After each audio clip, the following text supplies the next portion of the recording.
First of all, on behalf of the Bristol Sports Hall of Fame, I'd like to congratulate the Tramps on 40 years.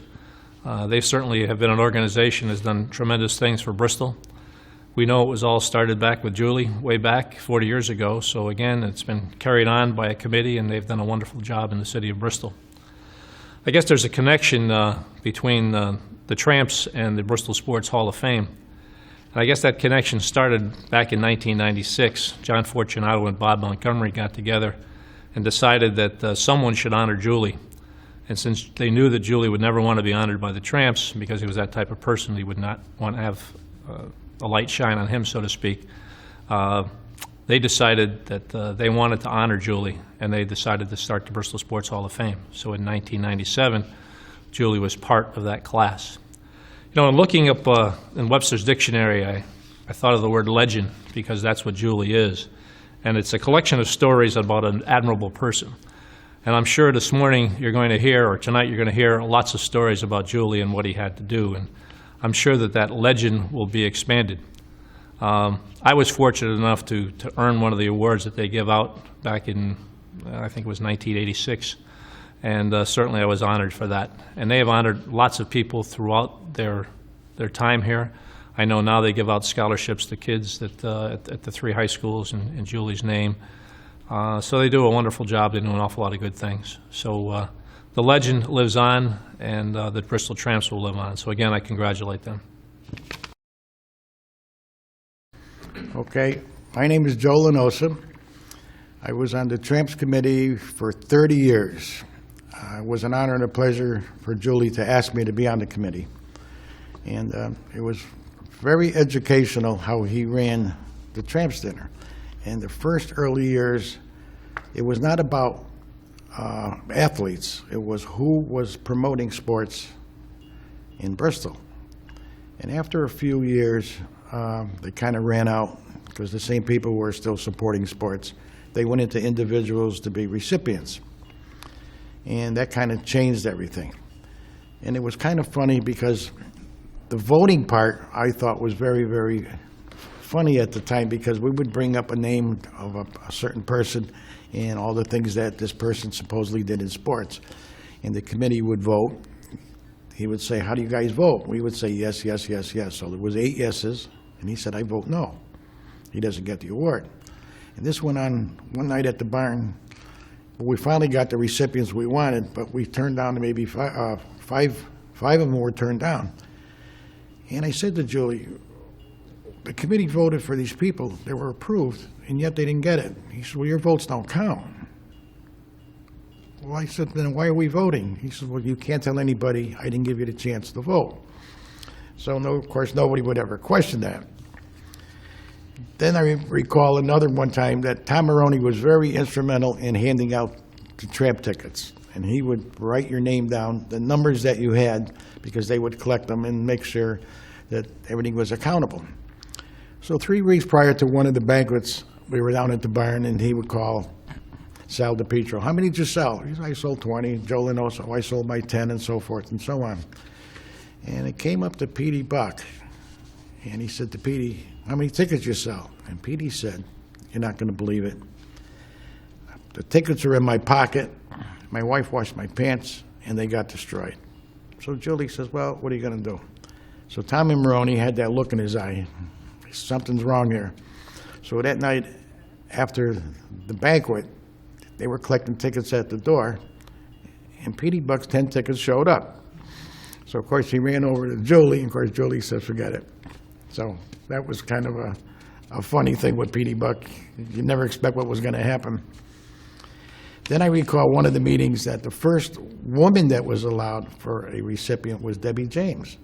And that was like, the committee members were kind of floored. And so I decided we're going to start representing or congratulating ladies. We said, well, fine. Of course, we had no vote on it anyway, and that's what it was going to be. So she was the first woman recipient, which I thought was great. Then after that, he started allowing ladies and, of course, the men athletes. Then it got, your father, Tony Savino, came on board, and he was very, very, I mean, he had everything down to a T. And Tony took the time to go to the state of Connecticut to make us a nonprofit organization, and also had the Tramp logo registered so nobody can use it.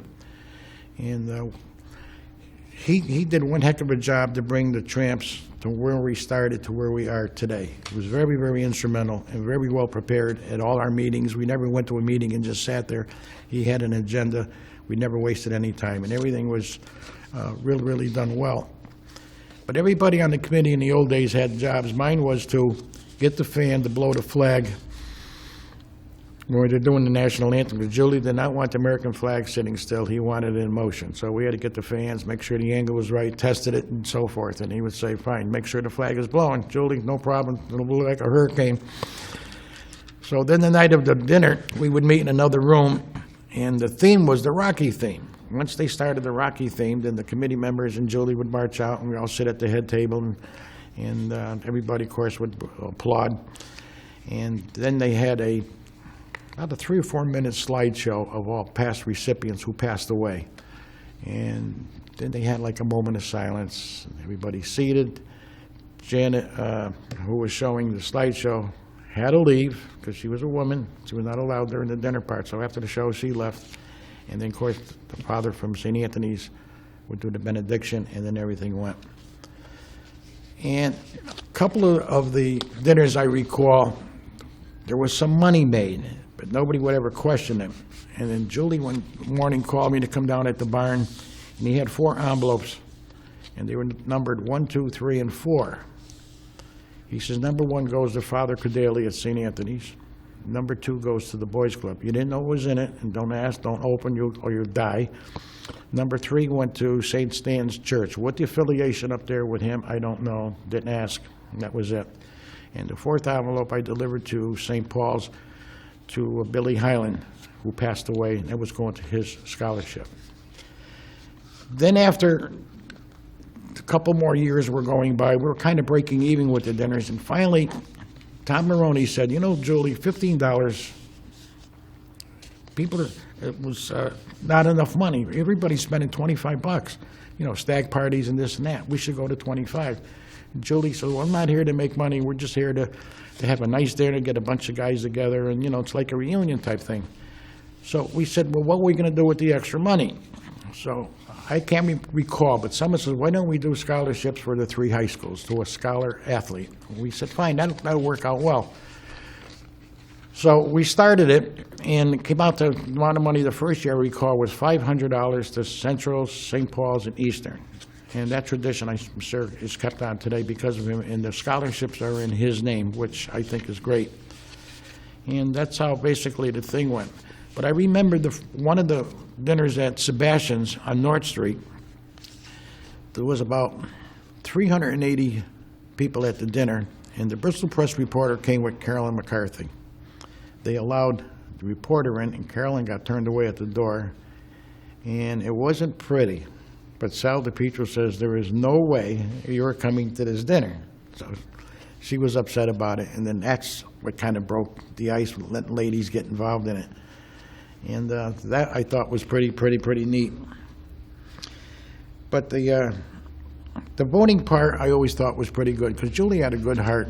He never wanted the recognition on a lot of the things he did. I know when they had the special awards for the Challenger group, Julie was behind that. And I recall I was with him that morning, and a reporter come up to him because he donated all the toys and the carnival things for the kids. And no matter what a kid did, he won.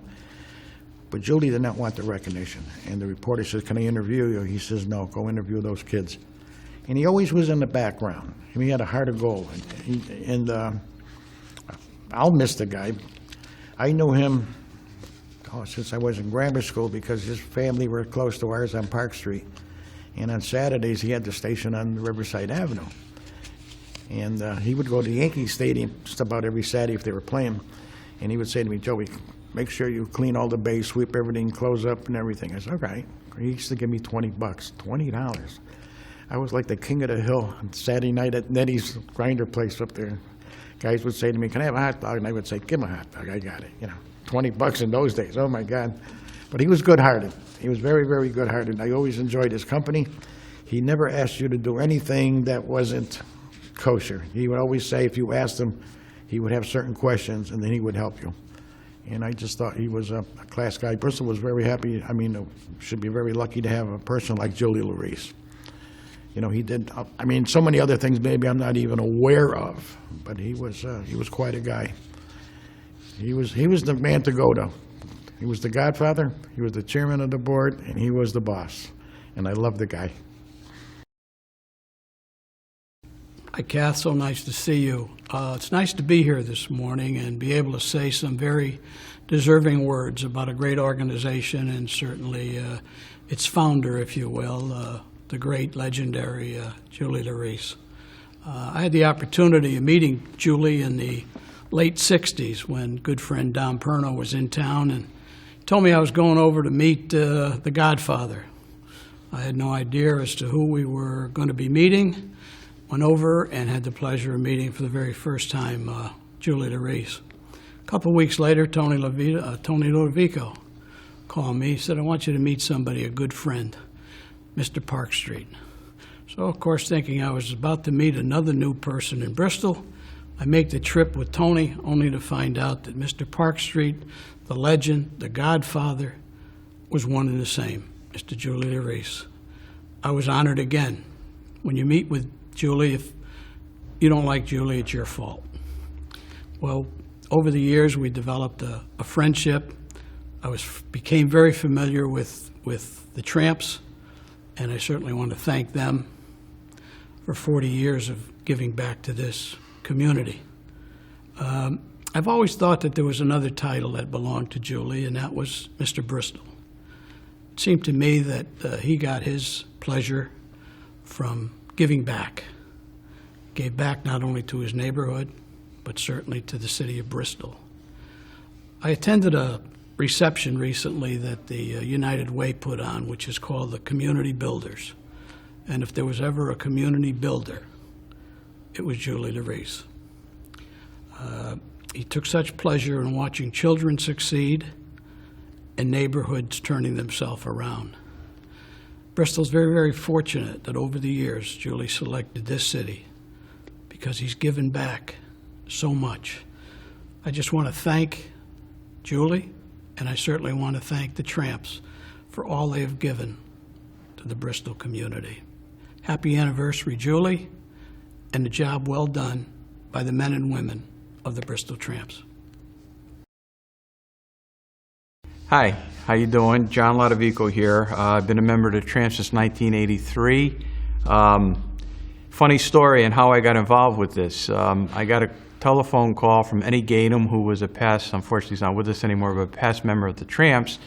He calls me up and he says, John, calling for Julie Larice. He says he'd like to have you join the Tramps reunion committee. Well, at the time, again, this was 1983, and I felt I had an awful lot going on my plate, a new baby daughter, and working in Hartford, involved in the town a little bit.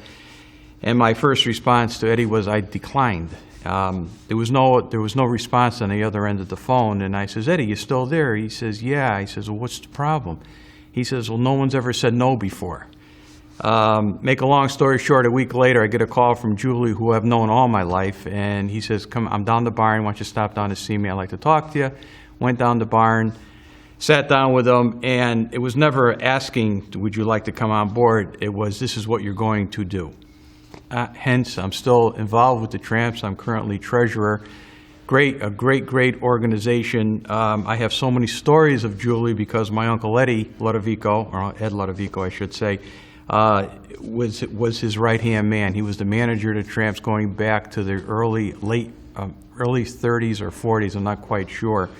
I've known Julie with my father, John, who's no longer with us anymore, all my life. I say he's been a member of our family, the Lodovico family, as far back as I can remember.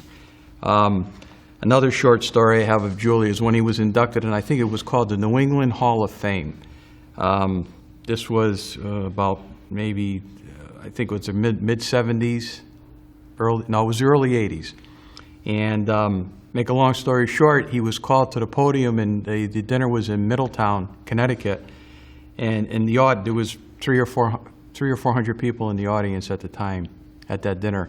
And Julie got up to speak, and Julie had a way about him where you were quiet when he spoke, not because he was 6'3", he was a giant of a man, very well-spoken. His sideline jokes were polite, and he adjusted them to the crowd, but he loved Bristol and he knew sports. Well, at the end of this speech, who was sitting a table over from our table was Coach Calhoun. I heard Calhoun over saying to his group, and I don't know who they were there, I guess his assistant coaches, I have to get up and meet this guy. Had no idea who he was. Julie was a true American. I mean, he first of all loved his family. He loved Bristol, and he was extremely patriotic. He gave me a poem once. It was called "As the Flag Passes By," and I actually read it to him one time when he was in the hospital, and I caught a tear coming out of the side of his eye. I mean, he was extremely patriotic. The last meeting, or last gathering I had with Julie, unfortunately, was a few days before he died. He's been, I think May 17th, 98 is when he passed, and it was that week that he was in the hospital, and I went up to see him. We chatted a little bit, and it breaks me up even talking about it now. Other than family, how are your daughters, how's your mother, about the whole 9 yards. I was getting ready to leave, and he says, Johnny, he just touched my hand, and he says, Johnny, he says, we need to keep the Tramps Committee dinners going.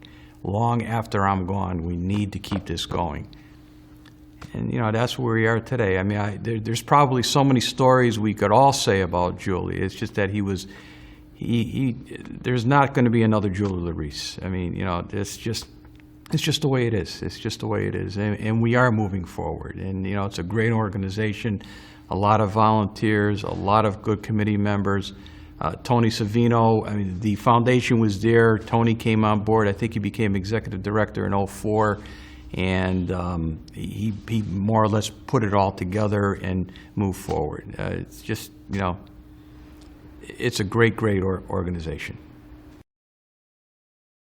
My name is Daniel Valerio. I knew Julie since 1939. I work in the gas station with him. Now, one day, we were playing basketball in Danbury against the Danbury Trojans. So we went down there to play basketball. And every time Julie's team would shoot a ball to aim for the bat, there was a light on top of the ceiling that was, what do you call it now, hanging down, in other words, right? Evidently, if the Tramps shot the ball, would hit it and then miss the shot. That had been going on the whole first half, right? So at the halftime, Julie was so damn mad, he went downstairs. But I didn't go down to the locker room, in other words. I didn't go with him because I stood upstairs. I knew what was going to happen. So I watched for about 10 minutes, all at once, at the referee and I think it was the team manager of the other team come over and pushed that lid down back up the light. So I said to Julie, no, I'm sorry. I went downstairs to Julie, hey, Julie, don't bother me. Don't bother me. I talked to my team. I get beat by 20 points. So I kept quiet for a while. Then Julie would say, hey, Puggy Bell, we're getting beat by 20 points. Why don't you move your fanny a little faster? Julie, I gave you my shooting price, but I didn't give you my running price. So Julie said, you better move your, you know what I mean. So anyway, after so Julie said, what do you want anyway? I said, Julie, the guys upstairs, with a ladder, they put the lid back on the light. So what's that got to do with me? But you remember every time you shot, the ball would hit the net and the ball didn't go in? Now, they were going to be by 20 points and kind of that. So all at once, you mean I can go up and yeah, you go up and tell him. Sure enough, he sees the umpire or the referee. He says, Rupp, that lid was down first half for me. Now, that should be down for them. So they got a ladder and put it down again. So when their team stopped playing ball, every time they shot the ball, it would hit the lid. So that turned the ball game right around. Julie's team won by 20 points.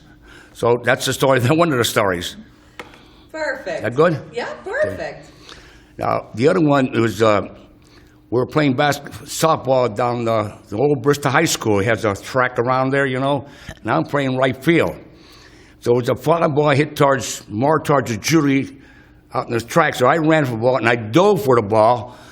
And when I caught the ball, I scraped my whole face. My whole body's all bruised up. And Julie said, it's the best catch I ever saw. I make. So that's another story. Well, the other one I know about was when we were playing ball in New Britain, and we're playing against this team, Joni Joyce was playing third base. He goes over to Julie, hey, Julie, I never get no action on third base. Put me somewhere else. Julie says, I'll sit down, you play first base. So the game went along. The pitcher struck out 6 or 7 ball players. At the end of the ball game, Johnny Joyce goes to Julie. Hey, Julie, I thought you said there was a lot of action. She, yeah, didn't you get no action? So I didn't get a put on first base. You got to be kidding. I said, yeah, that's right. They're looking in the scorebook. All the balls were popped up. So we won that game, too. That's made by, believe it or not, by Ripley. Really? It was. I think I got the article home. I don't know. You're doing great, Coach. You're doing absolutely perfect. Well, yeah. Now let me ask you this. Yeah. Go ahead. Go ahead. Go ahead, you talk whatever you you're want. No, go ahead. What were you? I'm trying to figure out what's the other one. Let's see now. So let's talk about a little bit about your coaching history and how did Julie influence you when you were a coach? Well, I started coaching in 1937 down the Bristol Boys Club. I was playing with the senior team, and any team that played in the Bristol Boys Club intermediately had to have a coach. So Lou Ludovico had a team called the Crossbones. So he got me to coach the Crossbones. Ever since that day, I started coaching Crossbones. But I was coaching in St. Anthony's that one day I went down to I went down to Bristol High School, and there was Father Ainada and Father Buffio had a bunch of kids playing ball. I said, Father, what are you doing? Oh, we got a game tomorrow. A game tomorrow? I said, you know how to play ball. He said, well, come down and watch us play tomorrow. So I went down Green Hill, watched them play, and they were getting beat pretty bad. So Father comes, we got practice tomorrow. How about giving us a hand? So that's how I started coaching St. Anthony Grammar School. So I coached from 1947 to maybe 1966. I did 2 years of high school, St. Anthony High. I also drove a school bus, one of Julie's school bus. You want to hear stories about them? I was driving the school bus towards one of these games up in the hills, and we'd go up and down the road. We finally pulled into the yard. The bus pushed to the right, so I figured it was ice, At the end of the ball game, all kids got on the bus. I'm steering the bus get away from the ice, and the bus kept going right. So I look underneath the bus, the tie right came off. Imagine I would have got killed that night. God was with me. Now, how many years have you been on the Tramps committee? Well, as far as I know, almost all of them. But it was something. I was on the second shift for a while, so I couldn't have been on it. But I was the one at the first party they had at the lake compounds. Yeah, I was there. I remember that, but I don't remember all the details. I cannot talk in front of people. I freeze. I don't know why. Mm-hmm. Now, there's one more thing. I can't remember them all. I told you about the... oh, yeah. One day, Julie had this Harry Burnell. This is softball. Harry Burnell was one of the greatest pitchers around. Well, I think the greatest.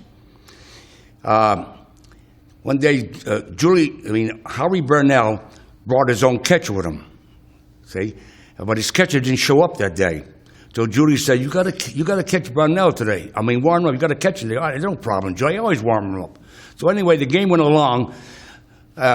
We won the ball. The game lasted something like 21 or 26 minutes for a 7-inning ball game in softball. Harry Burnell was pitching. At the end of the ball game, we won the ball game. I think it was one hit in the whole ball game. I scored the only run in the ball game, and we won 1-0. At the end of the ball game, Julie says to me, how was Harry Burnell the catch? The easiest man in words. What do you mean easy? I said, the easiest man in words. You put the glove there, that's where the ball goes. The other guys I catch, I had to go jump up and down from left to right and all that stuff. That's another one. I think that's it. Oh, you got some more. Let me think. Now, yeah. Let's tell me some stories about the differences between the old way the dinners were done and how they are now. Were there differences in the amount of people or? No, the dinners are good. The only thing I didn't like the beginning days was the speeches was too long. You got like Rebel Carpenter. He talks for 3/4 of an hour or an hour. Today when Tony Savino took over, we cut down to about 5 minutes. That was great. And also, Mary Ellen Holland does a wonderful job. and also you. What's your favorite part of of participating on the Tramps committee? What is it that keeps you going with the Tramps? I enjoy doing it, that's all. I get the same customer comes every year. I sell between 70 to 100 tickets. And I enjoy it very much. What's your favorite memory? What's your favorite dinner memory? Is there one throughout the years maybe that really stands out? I think one of the nicest ones was the party we had for, I think it was Mike McGinn. He passed away, you remember? And I think somebody asked the parents if it's okay we honor your son because he passed away, and they said yes. They don't know it. And I remember the year that Jim Calhoun was playing golf in Georgia, and he came all the way here from Georgia to be at this party because I understand Mike McGinn was the manager of that team that year. I think they won the what do you call it, the championship, the Nationals. And the other one good when they had Chris Daly and Ariamto. What is it? Ariamo. I remember when he came in, he shook hands with me. He says, "What big hands you got? How come you got big? I'm a catcher." And then he knows I was a catcher. The other thing I like about him is that he was down to earth. And everybody was in that Sophie room that night. He signed the book for him. He signed autograph for every one of them. I think Julie had some good parties some days. In fact, yeah, Julie was there, yeah. And I got a lot of pictures of the Tramps dinners, too. You never seen it yet. We'll use some of those, I'm sure. I don't know. I got it in the book home.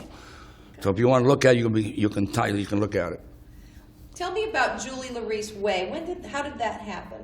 Well, the only thing I remember him one day that we were down the gas station one day, and he says, the backwood team was different. This is softball. I remember when we were in the gas station, let's go bowl P&T Garage, from Terryville. So we went to the Austin House, and we bowled that night. And then he said, how about playing softball? I think that's how we first started the softball league. That's the only thing I can remember about that. That's when they had a little league in Bristol. It kept going and kept bigger and bigger. Tell me about the barn. The barn goes back from way back. I don't want to say this. No, the barn was a great place for people to meet. Very good place. You never seen the barn, huh? One of the nicest places to meet. The guy sitting around there, he's like a king in his chair, smoking a cigar, ordering everybody around. I remember when your dad come there. He came. I got your dad to come in the first meeting. What did he do? He sat in the corner with a pencil in his hand. That's Tony, taking notes all the time. To me, he was one of the greatest guys I ever met because he played ball for me. And I got a lot of memories coaching the kids, too. I enjoy every bit of it. Tell me some memories of coaching. What are some of your favorite memories of Well, coaching? one time we were down playing for the championship in Hartford, and we were playing ball. And as the game started, I said, we got one out. We got a man on first base. What are you going to do? I pointed to the right field, left field, and they all said what they're going to do. What are you going to do with the ball? Some guy in the stands out, why don't you shut up, you big mouth? I said, you come down, I'll punch you right in the nose. So anyway, we won that ball game. After the ball game was all over, he come down there, he said, some guy come over and congratulate me. I said, well, who are you? I was the guy who was hollering at you. You're a big stip. You see how my kids play ball? That's why I holler at my kids every minute. Where's the ball going to go if you catch the ball with that on first place, all that stuff. What was your favorite sport to coach? Basketball or? Baseball is the best. Baseball was the best. Now, you coached how many different sports? Just basketball. I coached basketball in grammar school and 2 years of baseball in high school. I coached basketball in grammar school at Frank left. I coached baseball from 1947 to the day I quit. I drove the school bus for St. Anthony's, and I coached, I played ball for Sacred Hearts, Sons of Italy, the Tramps, the Tigers. I can't remember so many of them. I coached the girls, New Departure girls. I coached the New Departure men. And something about... And St. Anne's, too. Something about, what's this about the Giamatti Center? Now, you're an uncle? Tell me. I've been an uncle ever since day one it started. Of what? What's the... My idea, when the kids come from the 12 states, we draw from the hat what team you're going to have. You know, if I got Connecticut, I take care of the Connecticut kids. Tell them what time they go to breakfast, what time they got to eat, or go out to practice like that. We're with them all the time. I'm with Uncle Paul Denoy. He works with me, and I enjoy doing it. And I also do the challenge division. My daughter runs that. I help her once a year. She does the fun days. That's day before Father's Day.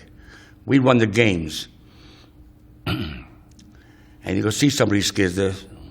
I saw one kid one year, no arms or legs. He had a big smile on his face.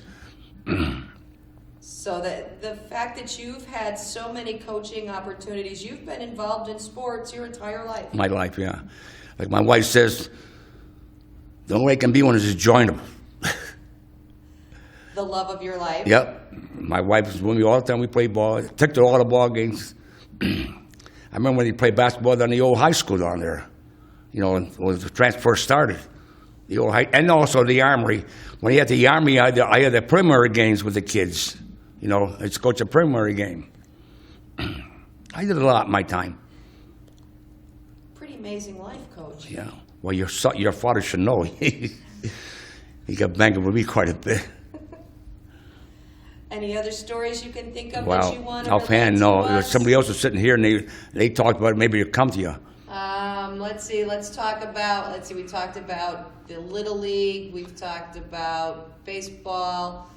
Any other amazing Julie story that made you go, wow, he's tough? Yeah, he's tough. I'll say that again. He's tough. But we enjoy playing ball for him. Now, the Tramps started out. Tell me a little bit about the logo. Do you know who did the logo or where we? I don't remember that started. It started one day at the barn. I don't know who. I don't know it was Hart Broderick or I can't think who the guy was. Before me. There was a lot of guys before me too, like Nettie, I guess it was, and Frank Long was in there too, and I can't remember Samil. I can't remember the old timers. Very good. Very good. I hope you're happy with it. I think we've got some good stuff to work with. Yeah. I really do. I didn't swear, did I? No, you didn't. I hope you're doing a wonderful job. I hope it goes good. I hope it goes big for you. What do you think Julie would think of having a girl run the whole thing, even though we didn't like the girls? Oh, wait, and can you ask Marion about that. She can tell you a story about that, about the girls. Yeah. Remember the time the girls came in, all dressed up the I think it was the Polish club. Eddie Vaughn was being honored that night. I think his mother and somebody, they came all dressed in nice gowns and everything, and we had to tell them that this is only for men, and they walk out just like that. That didn't go over too well. That didn't go over. But then I think the press did something like that. They snuck some girls' press reporters one day. I forgot what it was. At the door, somebody stopped them from coming in. So Julie didn't. This was totally a boys' club. Boys, yeah, but he broke down after a while. I think Debbie Jane was one of the first ones, I believe it was. You ask Marion about that when she comes, about what he told her daddy about the girls. She'll tell you some good ones. I'm Marion Larice Gifford. I'm Julie's daughter. And my story is a little bit more personal. As teenagers, Julie and his sister Mary qualified for the Olympics as swimmers. When their mother Ursula found out about it, her voice was a resounding no. She had had difficulty getting into this country, and she didn't want to risk losing her children to another country. Julie was always a swimmer. He was a lifeguard at Rockwell Park. His sister Mary was working at New Departure, and my father spotted this very lovely, dark-haired, dark-eyed woman and pressured his sister into an introduction, and they were married after the hurricane in 1938.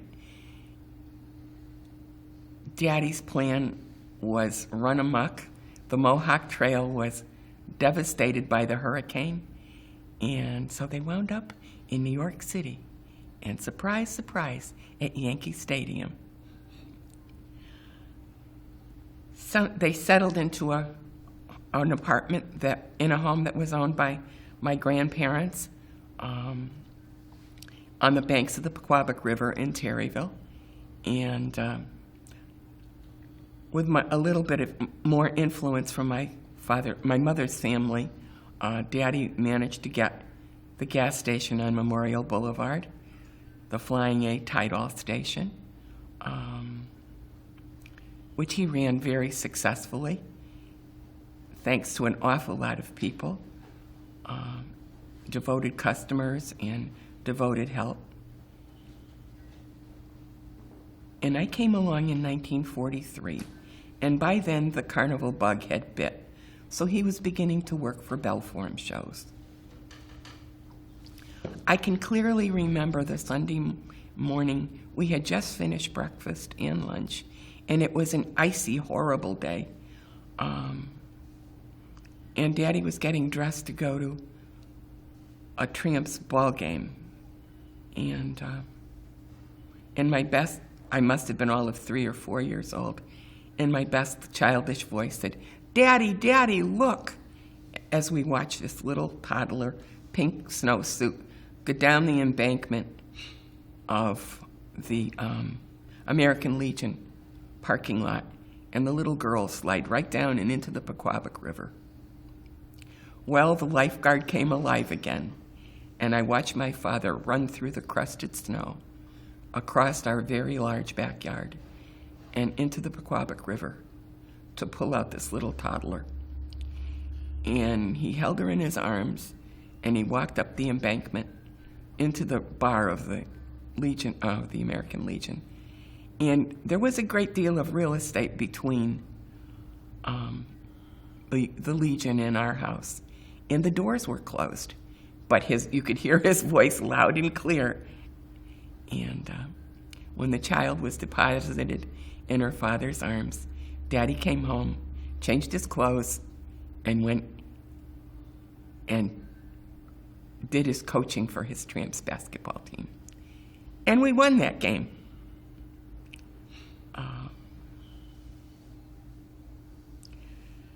There are many twists and turns that went on in his life. His health was not always the best. His heart attacks began occurring. And he had some decisions to make, whether to keep the gas station or to run with Lincoln Amusements.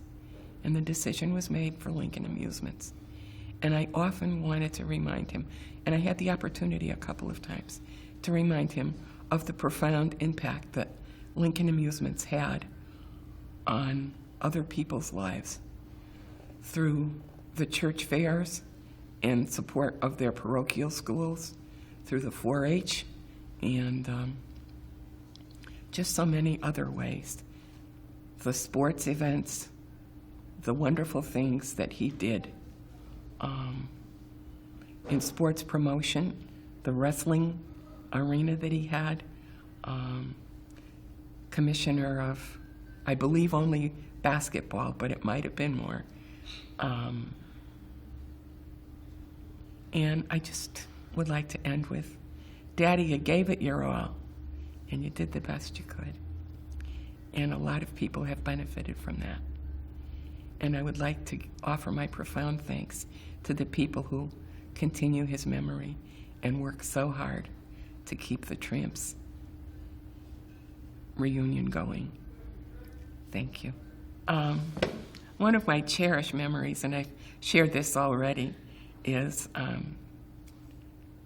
before the Rockette Stadium became the Rockette Stadium. So we're going back in history a little bit.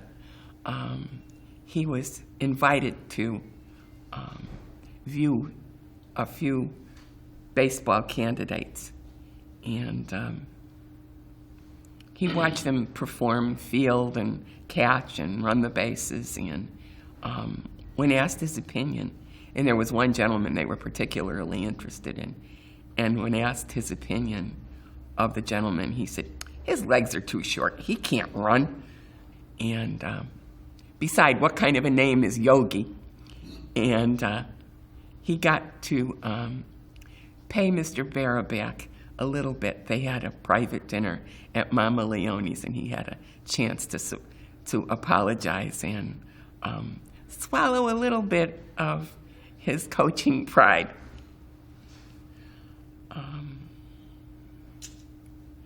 I think one of the biggest memories I have of him being truly a father was the flood in 1955. Our house was pretty well surrounded by water because of the Pequabic River running on two sides of us. And he came home knowing that his carnival was fully set up, and I don't recall where, but there was a lot of water. And when he went to get us out, he had parked his car on the front lawn, and he opened the car door, and just the Pequabic River came rushing out. And we were rescued by the back door of our home in a rowboat and brought to higher ground, my aunt and uncle's home, my mother's sister and her husband. And I had a dog, Peggy, and she was my treasure. And I was crying because Peggy was not going to survive. And so he went back down and got Peggy. And eventually she became the watchdog at the garage. And Peggy was certainly a watchdog because there was a big sign in the police station, "Don't check the doors till you talk to the dog." And she lived up to that. She did manage to chase one of the police officers. She had a chain link fence that was like that fat. And she did manage to corner one of the police officers. And I guess it was an intimate affair. Let's leave it at that. But he mustn't have felt too bad because he took one of her puppies. And I think that flood experience changed all our lives and gave us a new respect for water. Our home was not terribly devastated, but it was a very old house. And the water was up to the floorboards or the ceiling of the basement.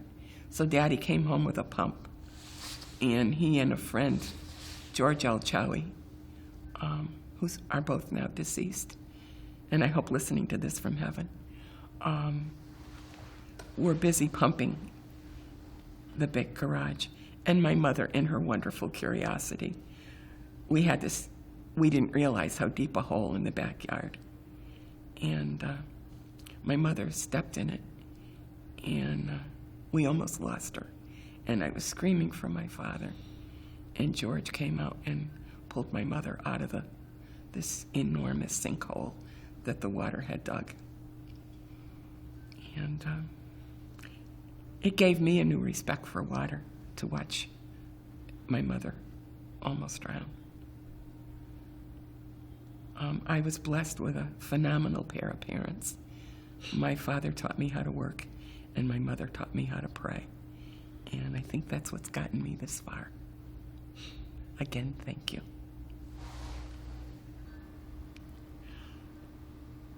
Before that happened, because of swimming and it being such a core in our family, when the Jacobson twins won the gold, it was on the radio, and I was coming home from work, and I stopped at the barn and I said, "Daddy, what do you think? You're going to honor the girls? The Jacobson twins just won the gold." And he looked at me square in the eye and he said, "Go home. They're women." And a few years later, it was a big swallow, but he had to start including women because of the civic pressure and the fact that other people who were being honored wanted their families present. And so I believe it was the St. Joseph's girls basketball team that were the first honored. There was a time in my life when I really felt I needed my daddy. I had some medical issues, and needed to share them with my father. And after my mom died, I knew where my father was every Saturday afternoon. He was in the pew at St. Anthony's. And I couldn't find him. So I went to church.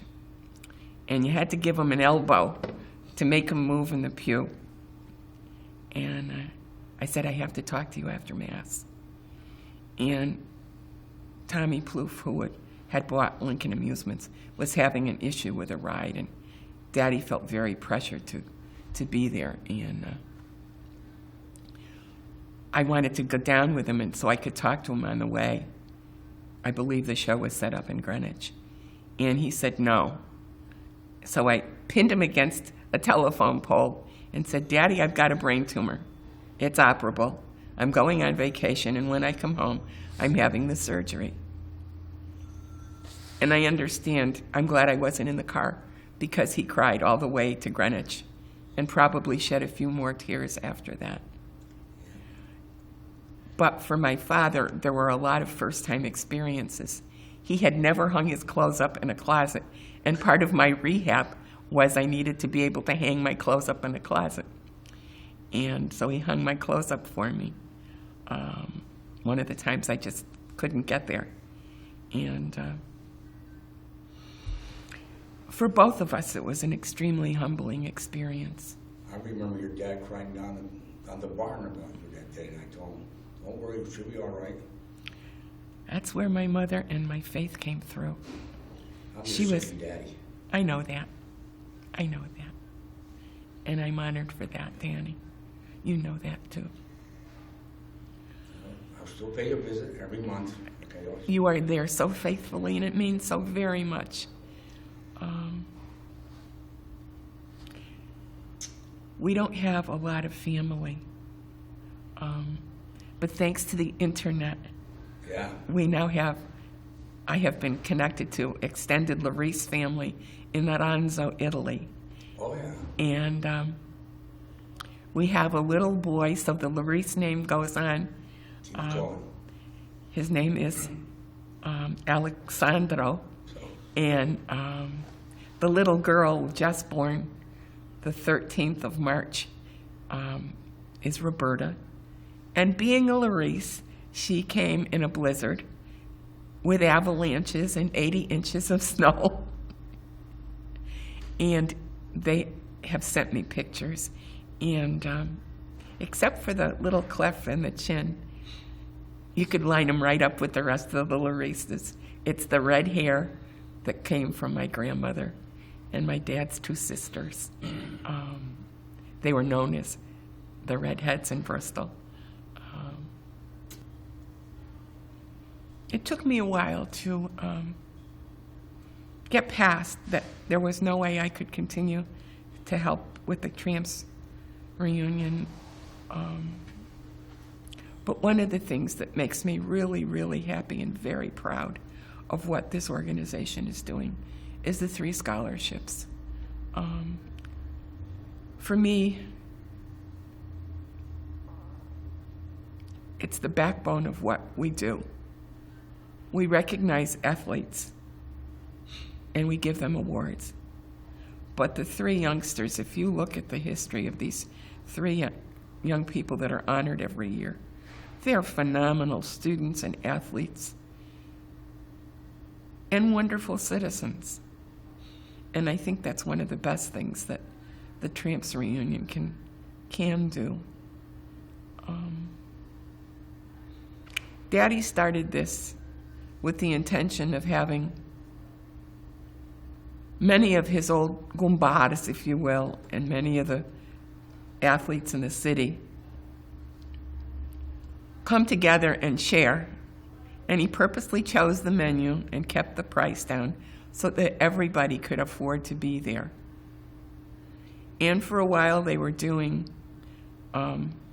projected pictures of the people who had passed in the year between. And that got a little out of hand because the reunion dinners got to be too long. And I think one of the other things that makes me very proud are the 2 times he did the reunions at Muzzy Field. He called the community together, that very strong Park Street community, and it gave the people a chance to celebrate together. And that may not have been a sport, but for him that night, he was the coach and the captain again. And those were lovely affairs.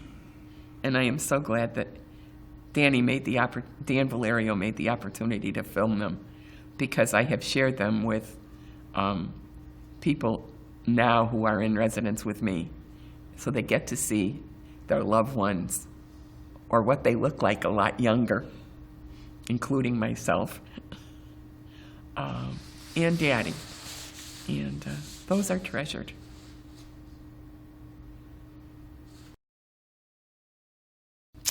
About 20 years ago, I started writing sports for the Bristol Press. Actually, 23 years ago, I did some other stuff for The Citizen for Dave Lepore. And I made it a point, I made it a hobby to learn all I could about Bristol sports. Got to know the people, went out of my way to meet them, and always heard the name Julie Larice. Always heard the name Julie Larice. And again, this is 87 when I started, basically 86. In 1989, a group of us decided we should write a Bristol sports history book. And the first name that came up was, well, you got to have Julie on that committee. So that's when the first time I met Julie Larice. It was Dr. Gahuli, myself, John Leone Sr., Ellie Wilson, Jack Laudier of the Bristol Press. We met at the Man Ross Library in Forestville. And that was my first meeting with Julie. And after we left that meeting, I said, he's the man. I mean, I could just, that one meeting with him, this man's got power. You know, I could just see how everybody reacted around him. So that's 1989. I think it took me 2 years before I went down to the barn. That's where Julie hung out with all his boys. He had a big old reclining chair, and probably 6 or 7 for the boys. And that's where they held the Tramps meetings. And I don't know if it was been told before, but Julie pretty much told everyone who was going to be honored every year. But he did have a committee, and they did some work, but, you know, Julie, it was all Julie's mind work. So in 1991 was the first time I went to visit Julie. And when I went there, he said, Bob, I wondered when you would ever get here. In other words, it's expected that one comes through these doors, you know, if you're involved in the sports community. So, and I felt, well, maybe I'm somebody then, because if he thinks I should be here, it made me feel good, you know. So I would visit from time to time, and I helped him on little causes. The first thing that made me proud to be dealing with Julie was he asked me to suggest a name for the female award, annual award.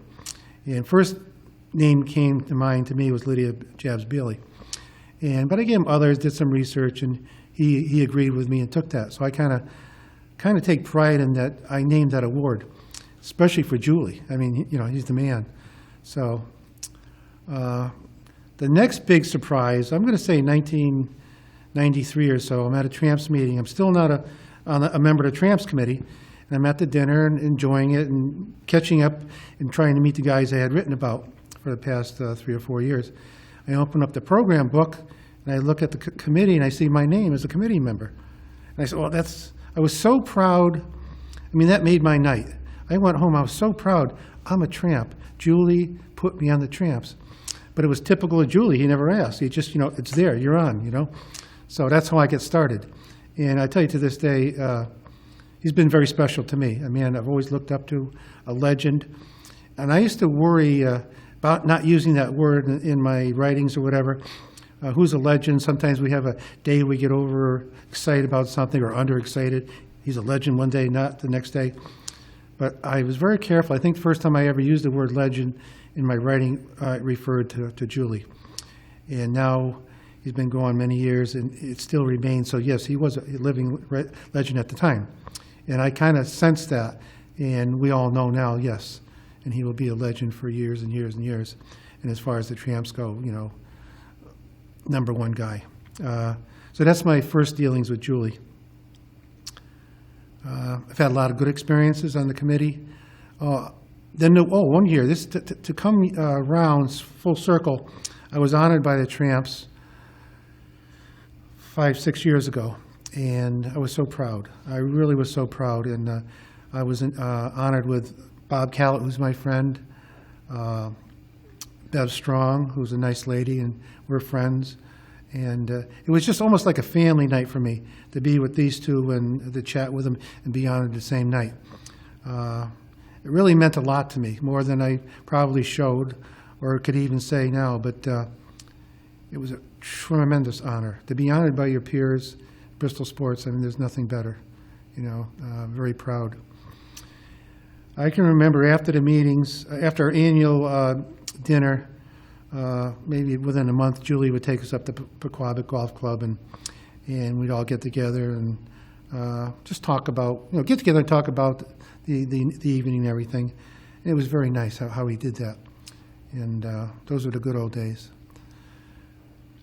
One of the proudest things for me, and I don't know if it sounds proper, but when Julie died, the Tramps were asked to be pallbearers. And I, among them, was one of the few that was asked to be a pallbearer. And I can't tell you how much that meant to me. Almost get tears in my eyes. And Julie was an icon. They had him on page 1, Bristol Press. So we're bringing the coffin down the stairs of the church. And again, I was reminded the next day because it was page 1, Bristol Press. And it wasn't an event, but it meant so much to me that I could be a part of this, because I just thought the world of Julie. And again, it's not I don't know if it's a proud thing or whatever, but it meant a lot to me that I was able to be part of that. It really did. And it's something I'll never forget. And I wrote about Julie when he died with tears in my eyes and called him my friend. And he always was. He was everybody's friend. He was the godfather. And then that's another story.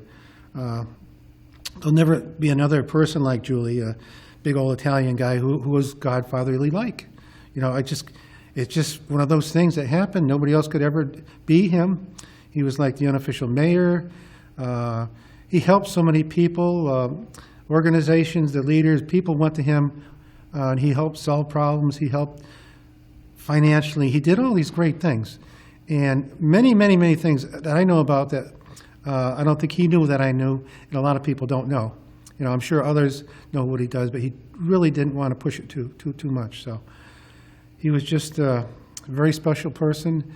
We have the Tramps because of Julie and Ed Lodovico, which I'm sure we'll hear from somebody, but the two of them kind of put this Tramps thing together, and it's just one of the things with Julie never wanted the Tramps name to be forgotten. Well, he certainly has made sure that's always going to be a name remembered in Bristol. What is it that you think we need to do to keep the Tramps going forward? What is it we have to do for the next generation to get them involved and keep them involved so that the Tramps can go forward? It's a good question. I worry about that as far as being a historian too. Who's going to carry on this work? I think to get the young kids involved, we give the scholar athletes honor, not just honor all the old timers, but some of the younger people. That might be an idea too. I just hope, and I think because Bristol's a sports-rich town, a lot of the kids are coming back. We have like Chris D'Amato coaching at Eastern, just a super athlete, and we get people like that back, and they take part in our organizations. The Tramps, and I know the Sports Hall of Fame have gotten, top people from Bristol that want to be on these organizations. And hopefully, as the D'Amatos and maybe Steve Mills, who knows, or some of the others that come back to town, will eventually step up and want to be part of this because that's the place to be. I can only hope. But I think we're doing the right thing, and that we are, through scholarships and other ways, recognizing the younger people. Even though originally the Tramps was, the old guys, the old timers, and this and that, but we have women now, which are making it better. Women are good with the children and the younger generation, as guys are too. I think that's going to help in the long run. I really do. And I'd like to see younger members join eventually. You know, we have the 35 to 45 set or whatever, former jocks, coaches, sports writers, whatever. Anybody, or whatever, somebody that enjoys giving back to Bristol and enjoys sports. I think we're on the right track. We just have to keep the kids involved a little bit. So. And what do you think of it already, 40 years? I mean, Well, truthfully, we were very concerned after Julie died that the Tramps would fold. This was the mindset. We had Jim Calhoun come, I believe, that first year, if I'm getting my years right, and of course, being a UConn coach and being there for one of his players, I believe it was Steve Peichel. I could be wrong now, but he was there, and it was a success. And that worry kind of went away. Well, the next year, if I have the years right, we had Laura Lishnis honored and Gino Auriemma come. And boy, I tell you, the crowd just loved that. Gino was there till midnight, just as nice as anybody could be. And after that, I never heard anybody worry about it. We haven't really worried about keeping that crowd. Well, maybe so, but not as much. We thought it would die with Julie. It didn't. Tony Savino stepped up, did a great job, and kept the ball rolling. Tom Maroney, and all the regulars. You know, you get, I hate to start listing, but, you know, Tony Lodovico, John Lodovico, Dan Valerio, Senior, all the old-timers. As far as the Tramps go, 20, 25, 30, maybe close to 40-year men. And they had their support. Like Dan Valerio has such a support of followers that he sells tickets to. He probably sells out half the tickets. I'm probably exaggerating, but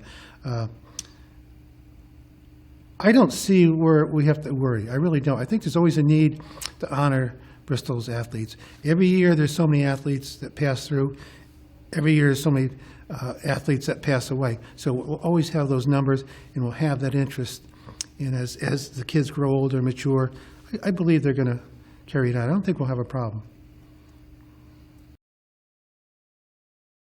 I met Julie back in April of 1997, and it was at the Sophia Room.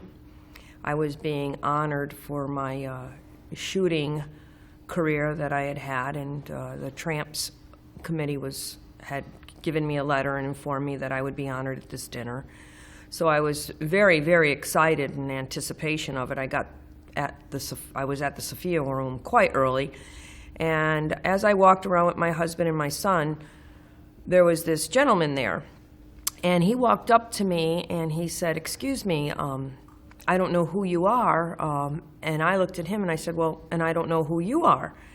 And at the time we both laughed because this was Julie Larice, and I had heard a lot of stories about Julie. He's legendary, and things happening in Bristol, if they were to happen, Julie would make them happen. And I guess he was completely taken back because here was Debbie James, supposedly this world-renowned shooter, and that's how we started off. And from then we just talked about things, and he went on his way that evening and proceeded with his banquet and his dinner.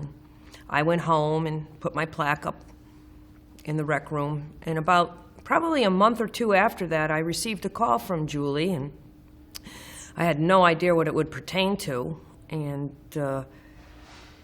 what it was is he was inviting me to be on the Tramps committee, to be the official first female to have some input on the committee, and we were to meet at this place on Route 72 out of Forestville. And I said, sure, no problem. I'd be honored to come down and be part of the committee and have some input, because he wanted to be able to honor female athletes in the future.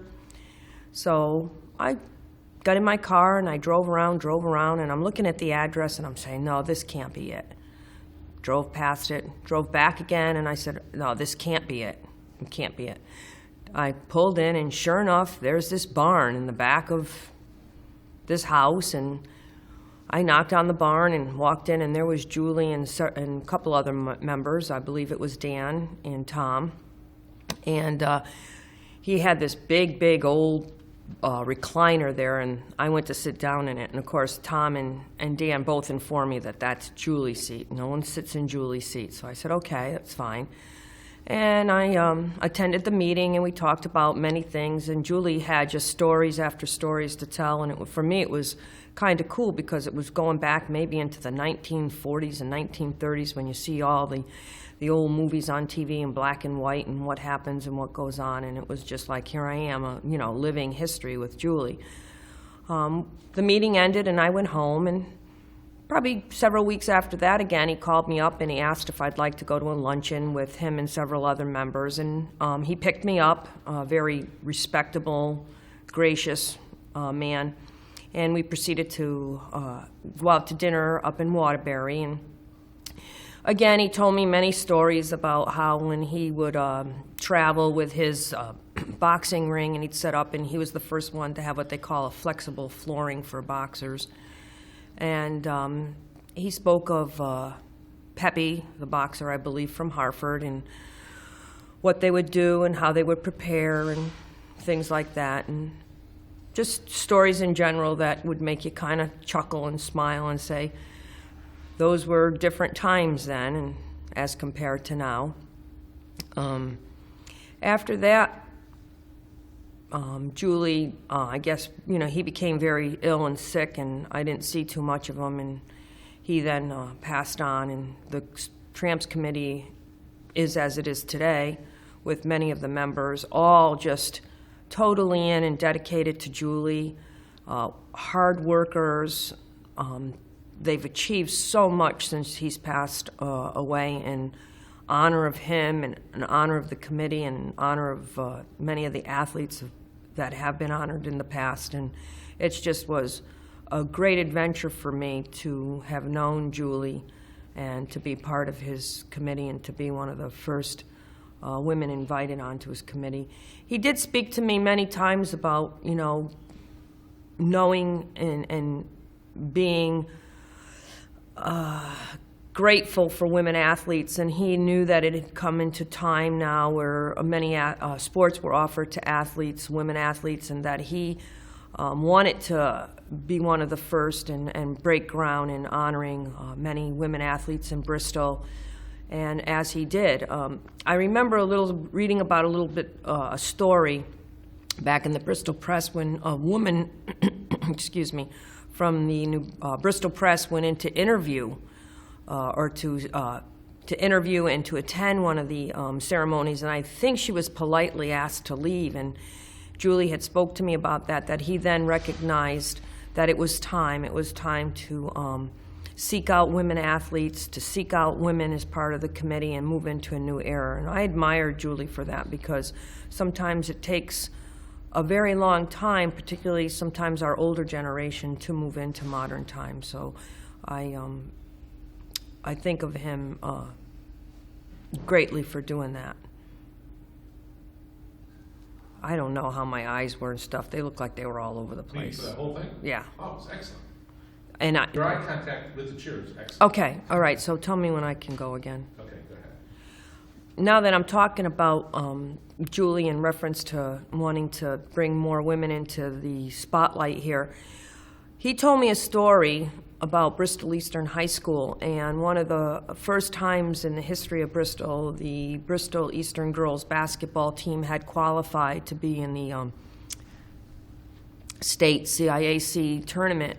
And at that time, being so new and being on the brink of everything, we didn't really have, at Bristol Eastern High School, decent uniforms. At the time, Joanne Galati was the coach, and I would come over from college and help out and assist her in many ways.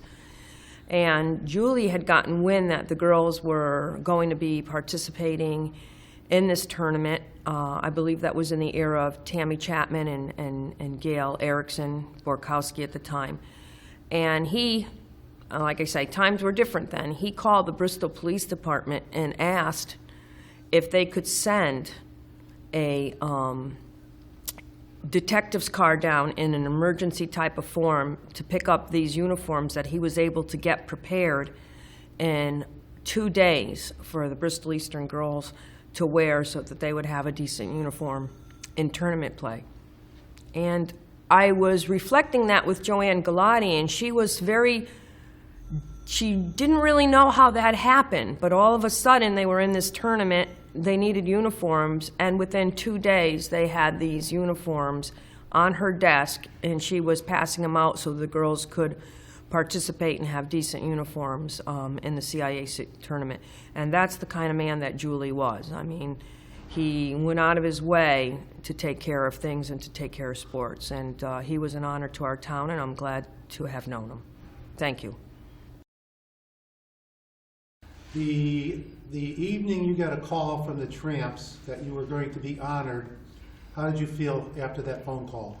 Well, I felt highly honored. It was a big surprise, and I really thought a lot of it. Being a tramp, that's about all. Being recognized as one of Bristol's best. You go to all the dinners? Well, I went to quite a few over the years, enjoyed them.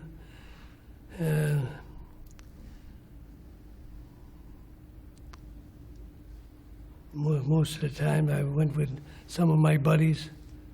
Who were they?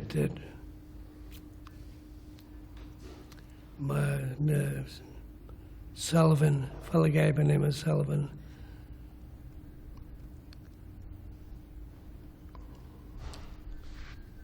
I don't know what to say. Okay. Your granddaughter was honored by the Tramps, and you were there. How was that? How proud you must have felt. Well, What do you remember about that evening? Well, I felt pretty proud seeing my granddaughter being put into the Tramps. I think she's deserved it. She's a great athlete, and over the years, playing for UConn, point guard for, and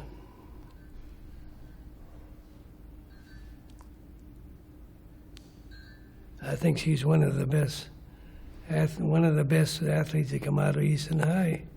3-sports athlete. And, I think the world of her. That was a memorable evening, because the UConn coach was there. Pardon? Ariema was there that night. Coach Ariema was there that night. Gino, remember he was there? Well, I think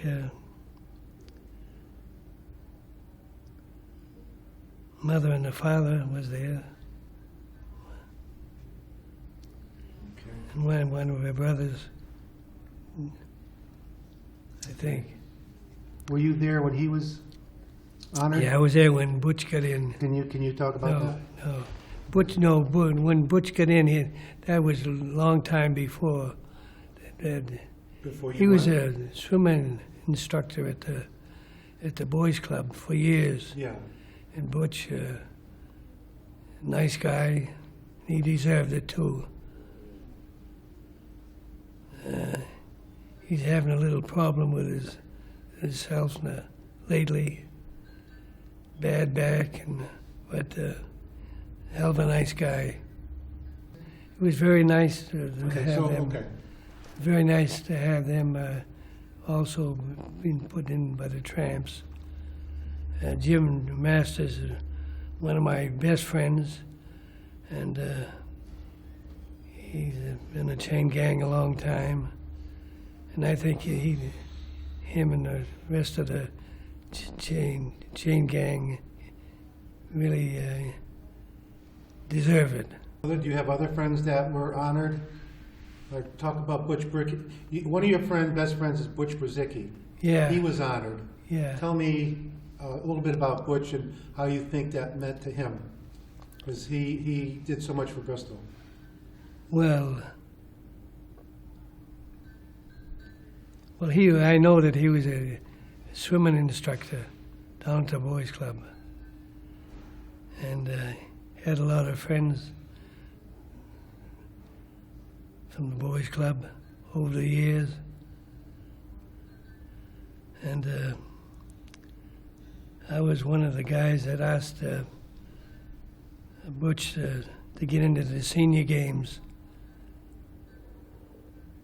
and he did well, real well in the swimming end of it. Went to a couple of national games, I guess San Antonio and up in Syracuse, New York, and usually won a lot of medals. Real good swimmer, good athlete. What has the Tramps Committee done for the people in Bristol? I think, You know, they haven't forgotten the athletes. well, I think by putting the young fellows into the Tramps over the years has helped Bristol along the way. Bristol is probably well known by putting these athletes into the Tramps.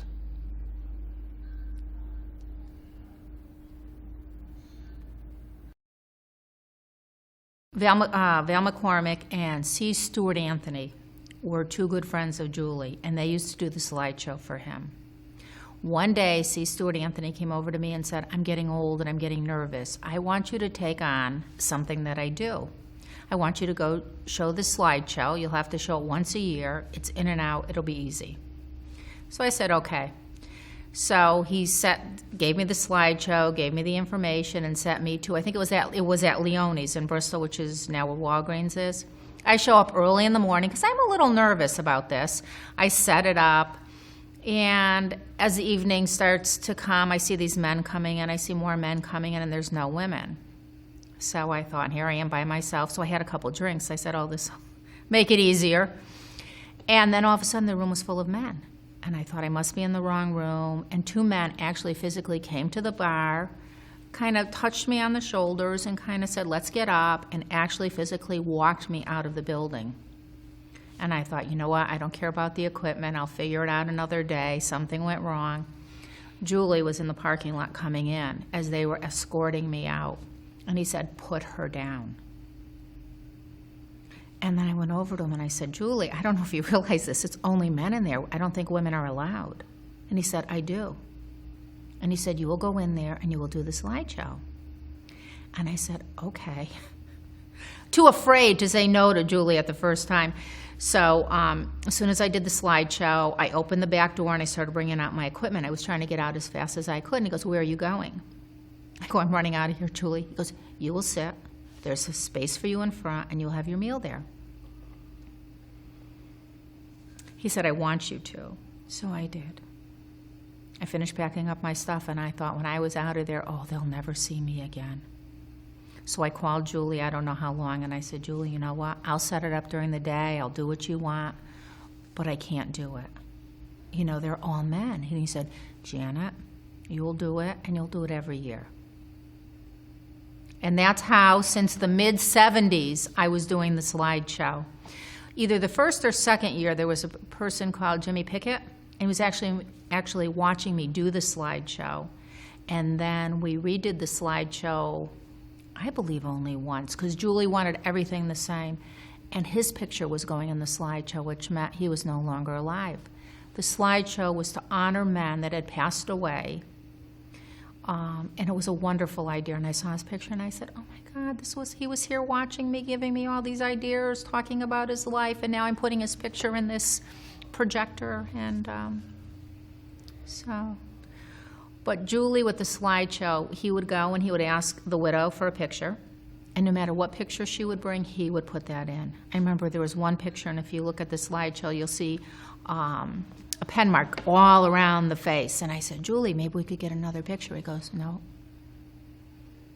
And I realized that there's nobody like Julie. He did it because it was important that that picture was in. And it didn't matter what anyone thought. That was the picture that should be there. And I absolutely agreed with him after.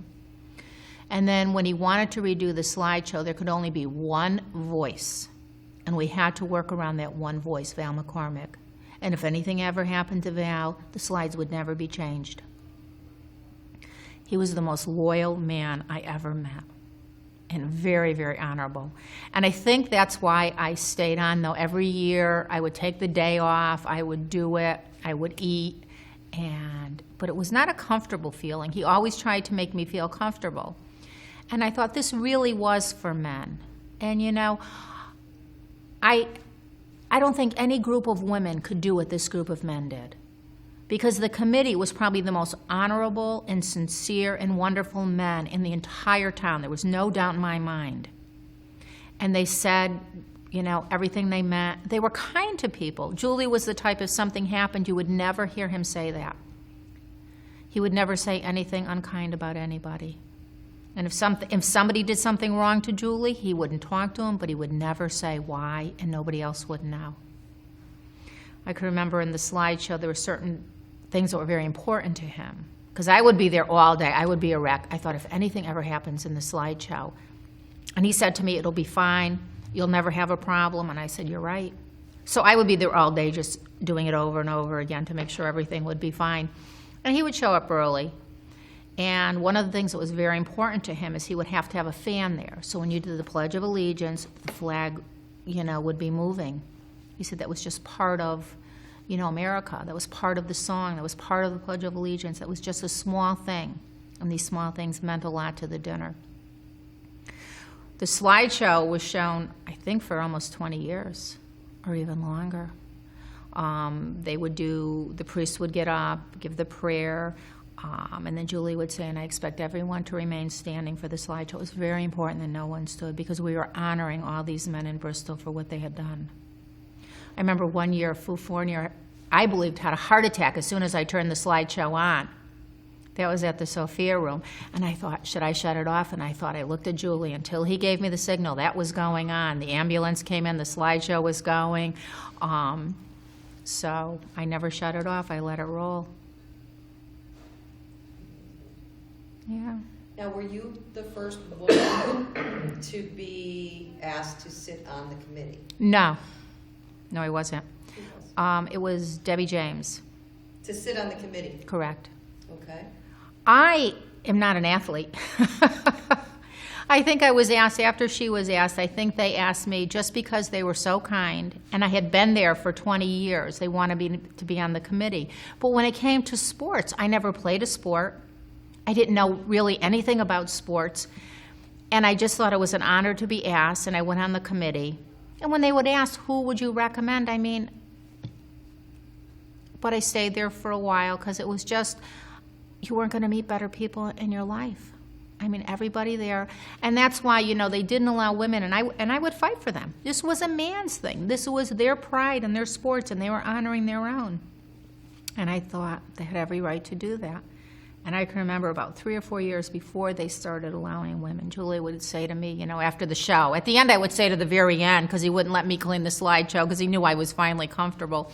And he would, last couple of years before he allowed women, he goes, pretty soon I'm going to let it happen. Times are changing, and, I'm going to let it happen. So it took him a couple years to finally do it. But he said there were other people that probably wouldn't accept it, the people that were coming, and that everybody had to realize that this is the way the world was, changing. What do you think he'd think now, knowing that there's a female, numerous females on the committee as well as a director? I think he would be very proud. I think he would love it. He saw it coming. He wanted that to happen more than other people. He thought people coming thought it was their night out, it was just men. And I think that Julie would be very happy to see that. What do you think? It's obviously this being the 40th anniversary, the 40th dinner, and seeing the 40 years getting to this point, where do we go from here? I don't know. I think, the scholarship was a wonderful thing that you added. I think if Julie knew it was in his name, he'd probably have an absolute fit, because he didn't want anything in his name, and it had to go in his name, because people have to always remember the man that he was. I think the scholarship, the dinner, just honoring people, I don't know where you're going to go, but it's a wonderful tradition, and I'm sure being, on the Tramp committee and taking over for your father, what a wonderful thing to do, to even honor your father, who I thought the world of your father. He was honorable. It was that one group of men is why I stayed on, and I still see a few of those men on, the coach, Tommy. I mean, I can't say enough good things about any of those men. And now that the women are on, I think it's wonderful. But when it comes to sports, it really, I shouldn't have been on. I should have never been put on. And I was put on just because they were just so nice, I remember how wonderful Julie was. One year I was doing a fundraiser for the Scouts, and I was saying, I bumped into him someplace, and I was saying I was trying to get the Pepsi truck, and they weren't giving it anymore. They used to lend out this truck. All of a sudden, I get a call from Pepsi. Not only is the truck going to be delivered, it was going to be full of soda, and what other items did I need? And that's, I never mentioned anything to Julie again, because Julie really did take care of everyone. If anybody needed anything and, just didn't want his name mentioned, didn't want anyone to know. So he was the godfather, but... He was. I mean, I believe, when you used to watch those TV, they used to show the funerals of the someone from the mafia dying. I know I saw Julie on TV. I know he was there. And it's so true. He was the godfather. At the beginning, I was just afraid of him, and I did what he said. I mean, he's a big man. And then it just, he's just a wonderful teddy bear. And at the end, when he was sick, I used to hang out, until he would leave at the end, because you could tell. And I would just sit by him, and I would just look at him. And all those years, I drew him a picture one year of one of the tramp, the symbol. And after I drew it, he always had it. It was like when you walked in, it was that picture right there, so everyone had to look at it. He's just wonderful. All right, go ahead. I first met Julie Larice as a young boy, about 8, 9 years old. Julie was the lifeguard at Rockwell Park. And he watched over us kids and made sure we behaved and stayed out of trouble. Julie was very, very active in the sports history of Bristol, and an athlete, a coach, a manager, and a promoter. His Bristol Tramps basketball team started with players from Park Street in the West End. They played at the Boys Club Senior League, the City League, and later on in the New England Division Basketball League. They played against the Boston Red Sox and the Harlem Globetrotters. Then Julie became the commissioner of the New England Division of Basketball. He promoted many sports events in Bristol, and mainly to basketball, and such as wrestling and boxing, softball and baseball. To me, he was my hero, role model, and a big influence in my dedication to the Bristol Tramps reunion dinner. And I think that when Julie asked the committee to never stop the reunion dinners, we all agreed as a committee to do so. It has become a very important part of my life, and I'm very proud to be part of this committee. And we will continue in helping preserve Bristol sports history. We were blessed by the leadership of Julie Larice and Tony Savino as a committee, and we will continue to have the annual Bristol Sports Dinner reunion dinner. That's it. Just a little while ago,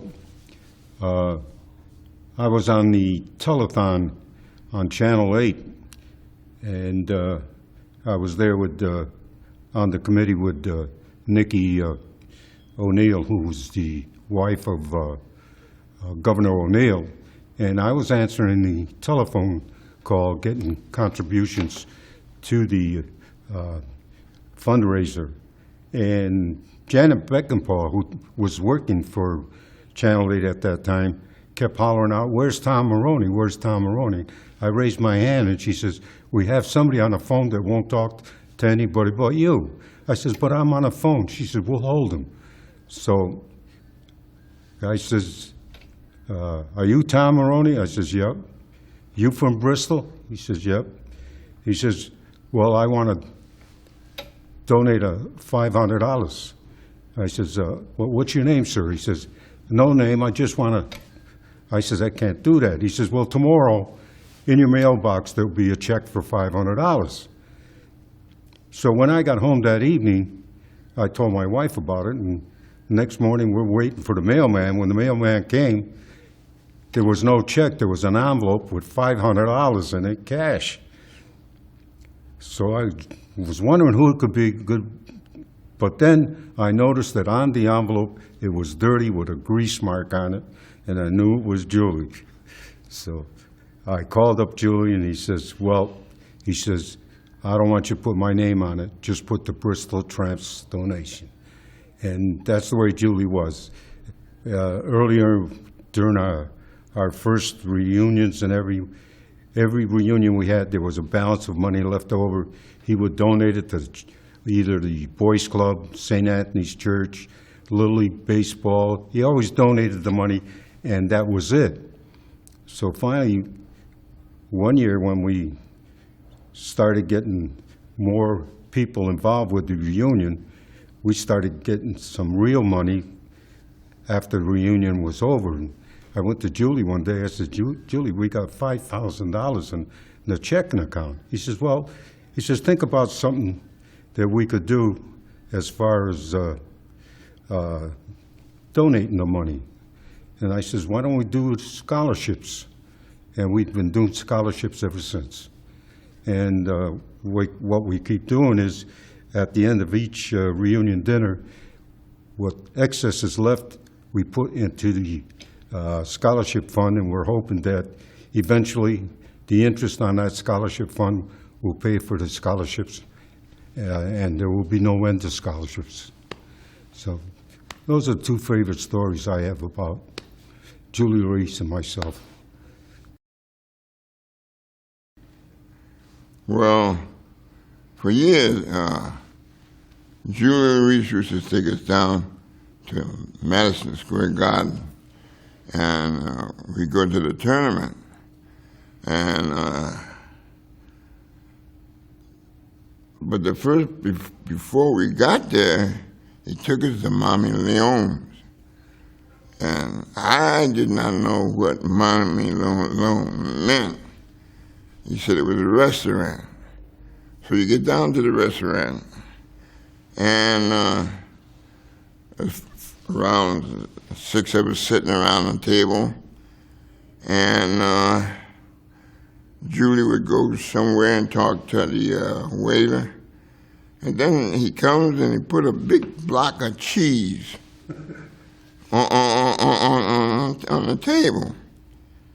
I said, boy, this is all right. And then go around, the guy brings fruit. I said, boy, this is something else. And it was all right. And then finally, the guy said, we're going to have, what's that? Antipasta? Antipasta. Now me thinking antipasta was like the big meal. See, I'm going to eat this big meal, and that's it. So finally, we sitting in, all of a sudden, they said, the main plate's coming out. And I said, what main plate? Because I done ate the antipasta, and I figured that was it. You know, what I want anything else. Out comes prime rib. Because Julie says, I'll take care of your Bob, don't worry about anything. Brought out this prime rib, and I looked at it, and my mother always said, don't waste food. And, you know, and you can't take no food home. So I said, geez, I don't know what we're going to do with all this meat, because I was full. Because I had cheese, fruit, or salad. There was a salad in there. It was great. It was real great. So after everything was all done over and finished, we go to the old Madison Garden. We used to go to the old. I go upstairs, I got my seat, and I turn around and I look, And I'm so full, I just go to sleep. There wasn't nothing I could do but go to sleep because, and I'm the one that got to do the work because I'm the driver. He always, Bob, you're driving. And I said, oh, God. And we had quite, go twice a year. And Julie was right up brown, real good. Tell us about your coaching days here in town. I coached for 35 years, and I like to ask people for money so I could, for the kids. And one time, what's his name came to me, says, I got $1,500 I want to give you, but it is not for Little League Baseball. It's for midget football. And I said, Spark, I ain't in midget football. I'm in baseball. So I take the money and go to this friend that I thought would take the $1,500 for midget football. My friend told me, forget it, take it back.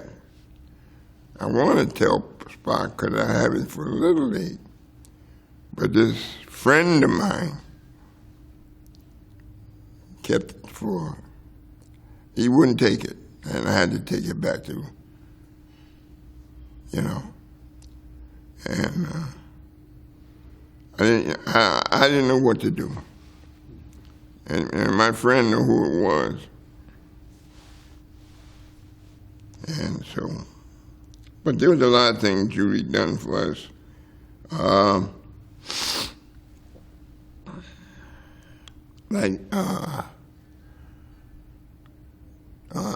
Driving down to New York. And another thing you'll find out about Julie Louise, when you get in his car, when you get in his car, and you got to change the seat, put it back the way you found it when you get back. Because if he bumps his head, you're in trouble. That has happened many times. Because he's a big man, and he would get in there and hit his head, and he'd be mad. I'd run. But he was great to me, real great to me. And there was other things he done for me.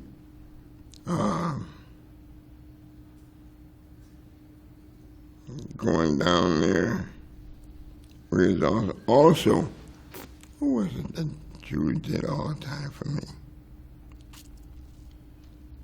Well, right now I can't think, but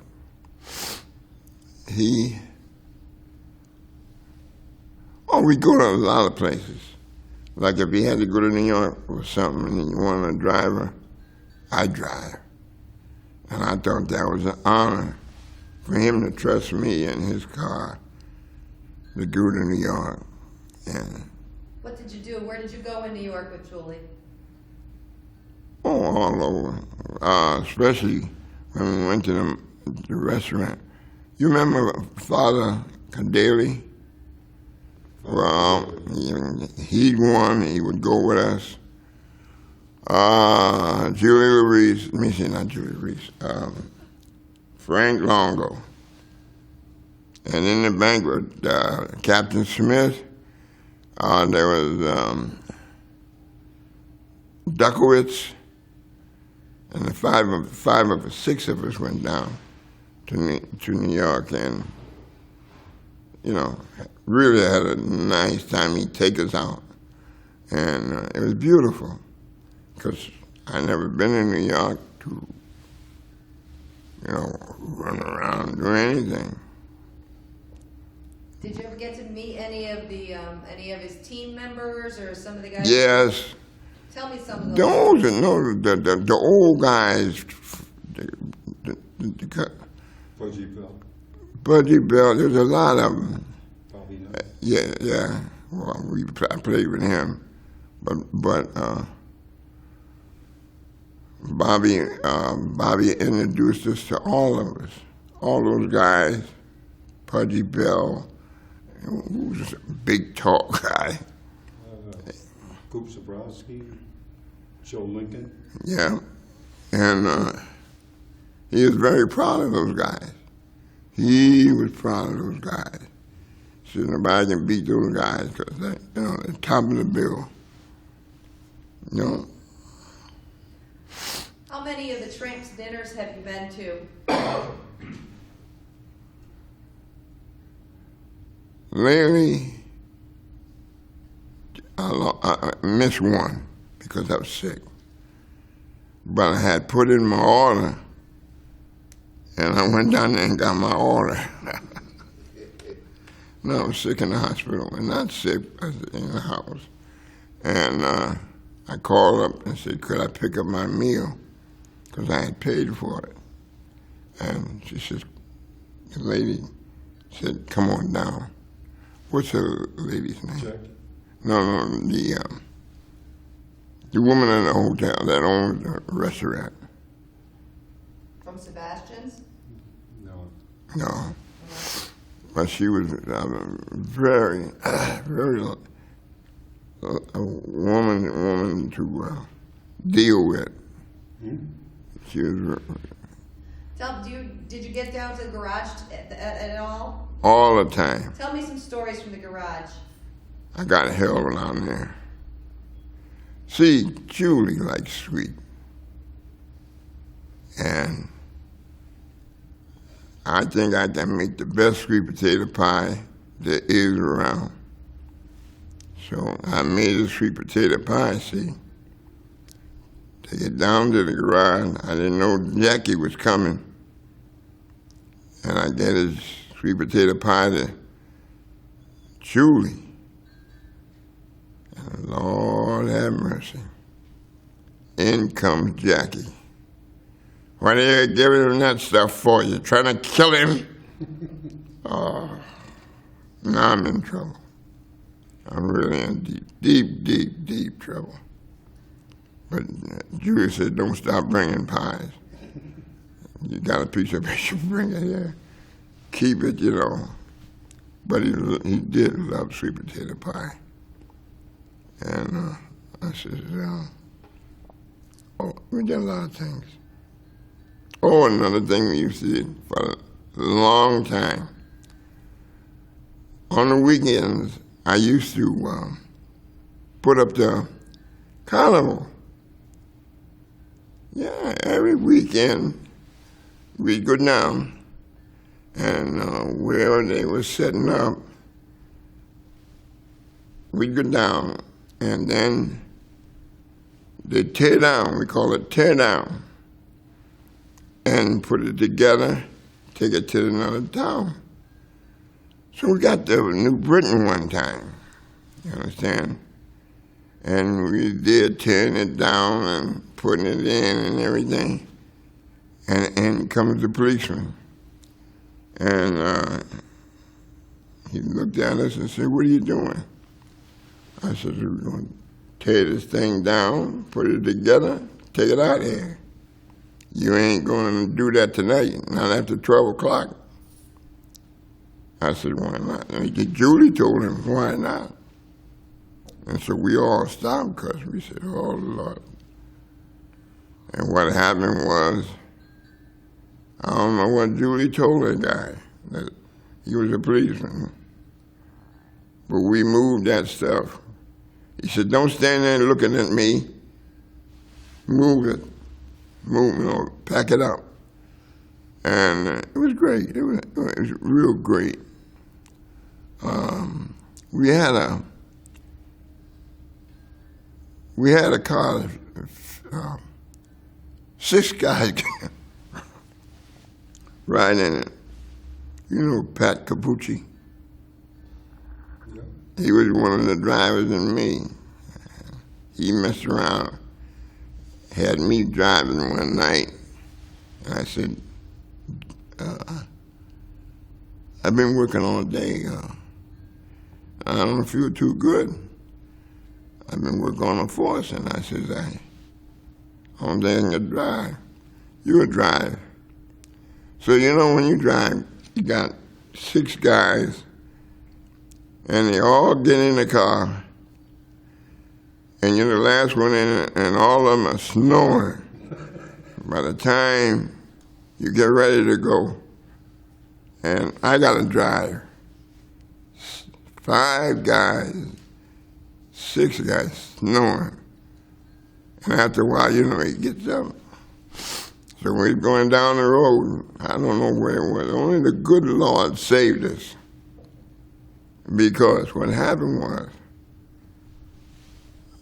I was on the road, and I went right across the highway like this. Sleep. And when I went across the road, I hit this sand there. They have stones. I started running over the stones. That's when Pat woke up. He said, "That's it. Get out of there. I'm driving." Well, I tried to tell him I couldn't, drive because. But it was good. And then every time we went to a new place, Julie always had it set up so we could eat. The workers, we go in there and he says, eat anything and everything you want. And we got in there and we ate good. Always look for that. Fill it up so we can go to the next stop and eat. It was beautiful. And yeah. Perfect. Anything else? Not unless you have something else you want to tell us. Oh, with so many things with Julie. Did anybody ever say no to Julie? Yeah, but it didn't work out. Well, it didn't work out. Like the guy in New Britain. Julie never said no to anybody else. What happened was, I know he told him, try to talk to the guy, because Julie got down on his knees to talk to the guy in the cruiser. But I don't know what happened. I don't know what was said in between, but he lost. The cop lost. And we took off. And he was great.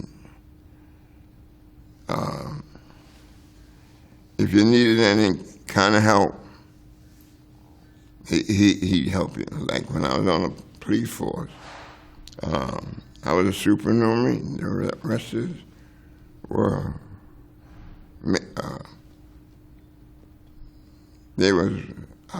I was a supernumerary, and they was regulars. And so when they got paid, they got full amount. And when I got paid, I put in for supernumerary. And next thing I knew, Tom McCarthy came to me, "Don't ever do that.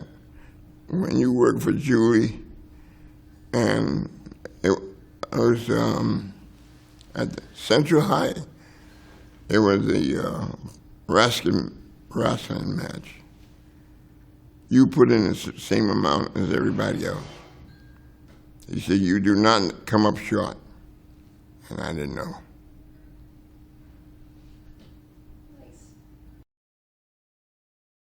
They had a junior police league that was run by Jim Kane, and being that we all lived down around the Park Street area, and we were all big Tramps fans, we called ourselves the Park Street Tramps. And we played junior police league baseball for up until you're a freshman in high school. Then the next thing that I relish about knowing the Tramps is they had a banquet for Julie, recognizing Julie a long time ago. I can't remember exactly when it was. But the MC, sometime near the end of the program, wanted to know if there was anybody in the room that ever played against a Tramps team that beat him. And Roger Goodball and myself stood up, and everybody's looking at us like, what are you standing up for? Well, we did. They had a junior city league in Bristol at the time, and Julie had a team in that city league called the Tramps. And that team consisted of nothing but high school ball players. Eddie McHugh, Clyde Broker, any big name you could think of, they were on the team. We were the Bristol Boys Club. Roger Goodball, myself, Louis Migo, anybody ever heard of before, and we beat them for the championship. So that was another thing about the Tramps that I remember. Then for 1 year, I coached grammar school baseball at Park Street. And the thing I remember about Julie, like I was telling Tommy before, is a couple times he was at the games and he made sure he came and let me know that these are a couple of things I should do. And I know one that I didn't do that I wish I should have, because we were playing for the championship again. And he told me I didn't think I should start. I forget what the pitcher that it was supposed to be then, because the team that he was playing against are used to pitchers that pitch fastballs. Okay, so I started him anyway. And needless to say, Julie was right. The guy got killed. So that I remember. But the greatest thing I remember about Julie is when I got the Tramps Award in 1988, my son was with me. My son is a Down syndrome boy, and he was sitting with his uncles and friends at a table. And Julie went over, and my son really couldn't talk. I mean, he could move his mouth, but you didn't understand what he was saying. And Julie used to talk with him for half an hour. He stood there, or sat there, and talked to Ronnie. And I didn't even know it. My brother-in-law told me after the banquet was over. And then for 3 years, I used to bring him to the banquet. And every time I brought him, Julie came and talked to him. And then in 1992, they gave Ronnie his award. But that was his last banquet, because the next year he passed away. He had a heart condition. But then the greatest thing that the Tramps and Julie have ever done, for me anyway, is they made one of the awards that they give out every year, the Ron Chenier Award, which goes to anybody who is a special athlete or has a severe handicap that participates in sports.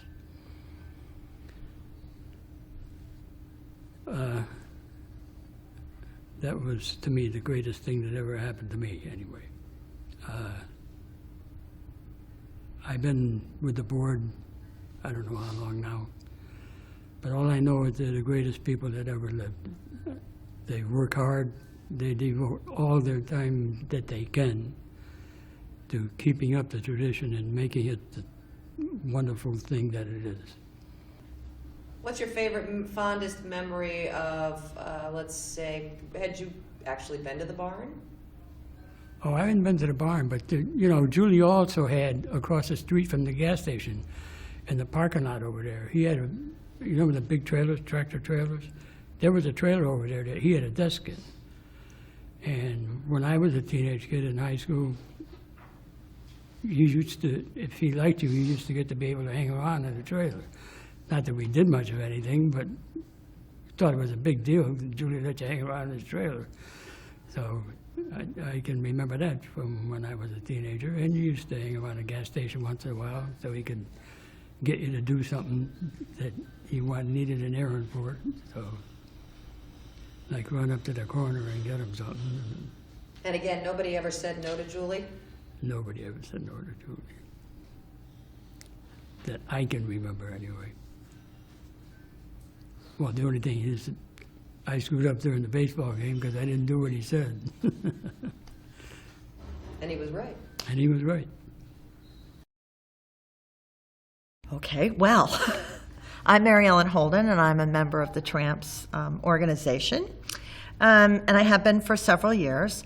When I first heard about the Tramps organization, I was very excited to know that there was a group that honored people who kept sports alive in Bristol, and I was excited to know that people cared, that there were people that donated their time and volunteered in different ways for the sports programs in Bristol. And whoever was telling me about Bristol Tramps said to me, don't get too excited because they don't have anything to do with women. And I thought, what? You know, what's that about? What do you mean they don't have anything to do with women? Because there are certainly women in this city who have a lot to do with sports, or so I thought. And although I didn't know these women at the time, I remember reading about Joanne Galati and all that she was doing, and I remembered reading about Debbie James and all that she was doing. And again, although I didn't know them, I thought, well, why aren't these women involved with this Bristol Tramps Association? And somebody said, no, it's just men, and they hold this annual dinner. And that, that lets the imagination go, all these men in a room, and I wonder what they do that they don't allow women. But anyway, I then heard about the year that a female reporter came to do a story about their annual dinner, and she was escorted out. That caught my interest. So I went from being amused to being angry and being annoyed by this organization that I really didn't know a whole lot about. But I'd love to say I kept my opinion to myself, but I can't say that. I'm a pretty social person, and I voiced my opinion often. And anyway, people knew where I stood, certainly. And then came the day where someone, and I'm not sure who it was, said, we need to let women come to our dinner. And I can vividly remember Patty Callett saying to me, let's go to the dinner. We'll buy those glasses, and they have noses and mustaches, and let's do it. And I said, no, I was just too Irish and too angry. And I said, no, I'm not going to go to that organization's dinner. If they didn't want women before, they must not want us now. And I was going to be stubborn Irish and stay away. And I did.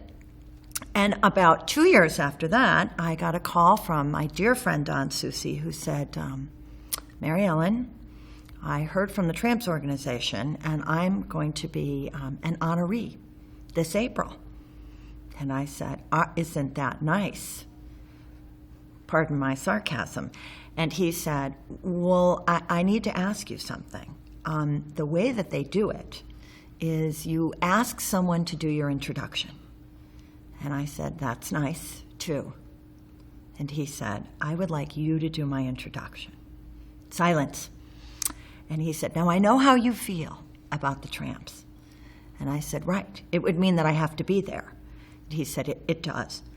But we're such good friends, Mary Ellen, and I'm really asking you to do this. Would you please go and do it?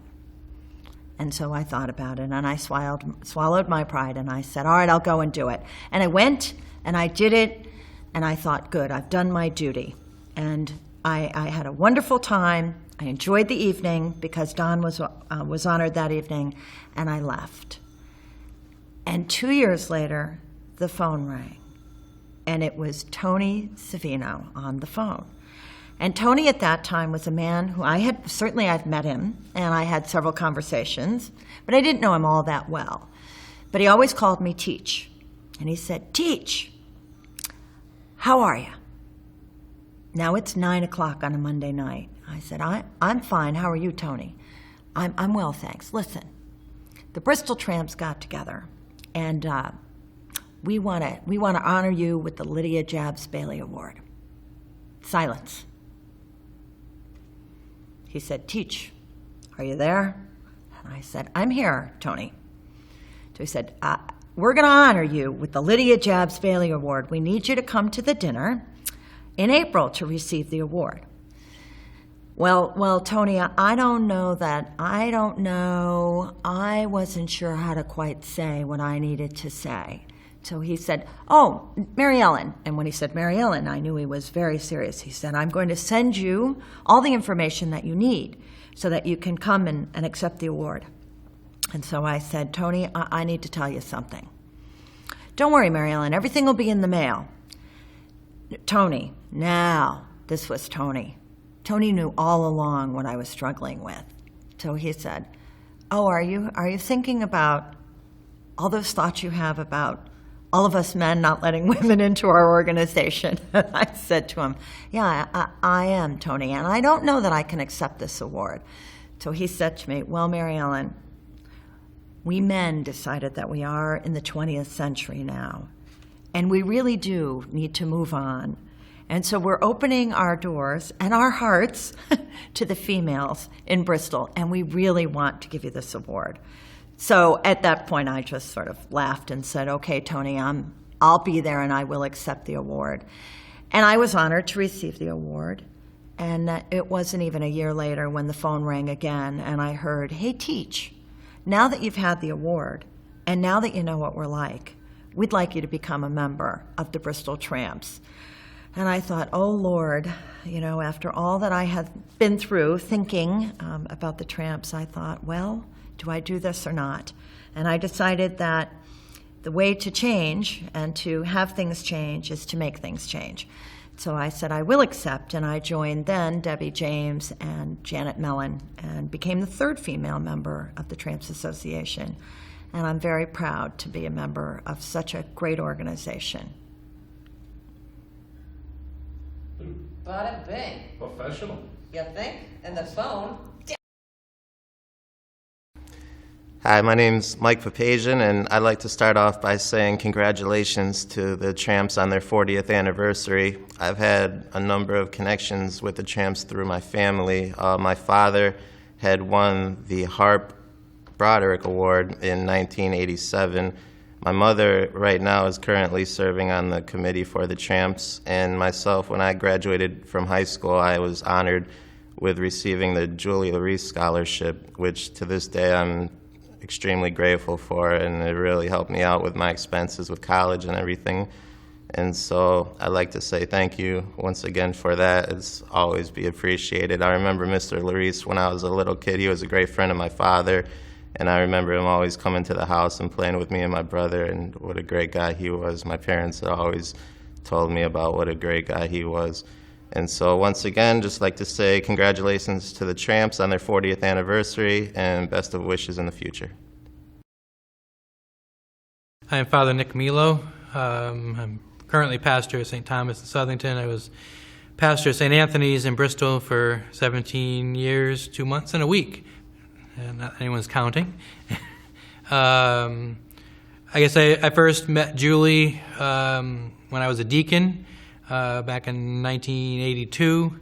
I did my deacon internship before I was ordained a priest at St. Anthony's, and met Julie, and he asked me to do the invocation at the Tramps dinner. And when I was ordained, I was sent to St. Anne's in New Britain as my first assignment, and he came calling over there and said, you did it once, you got to keep doing it.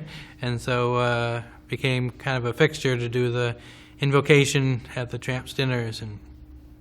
But Julie was a big part of St. Anthony's. He was a big part of Bristol. And it's just amazing how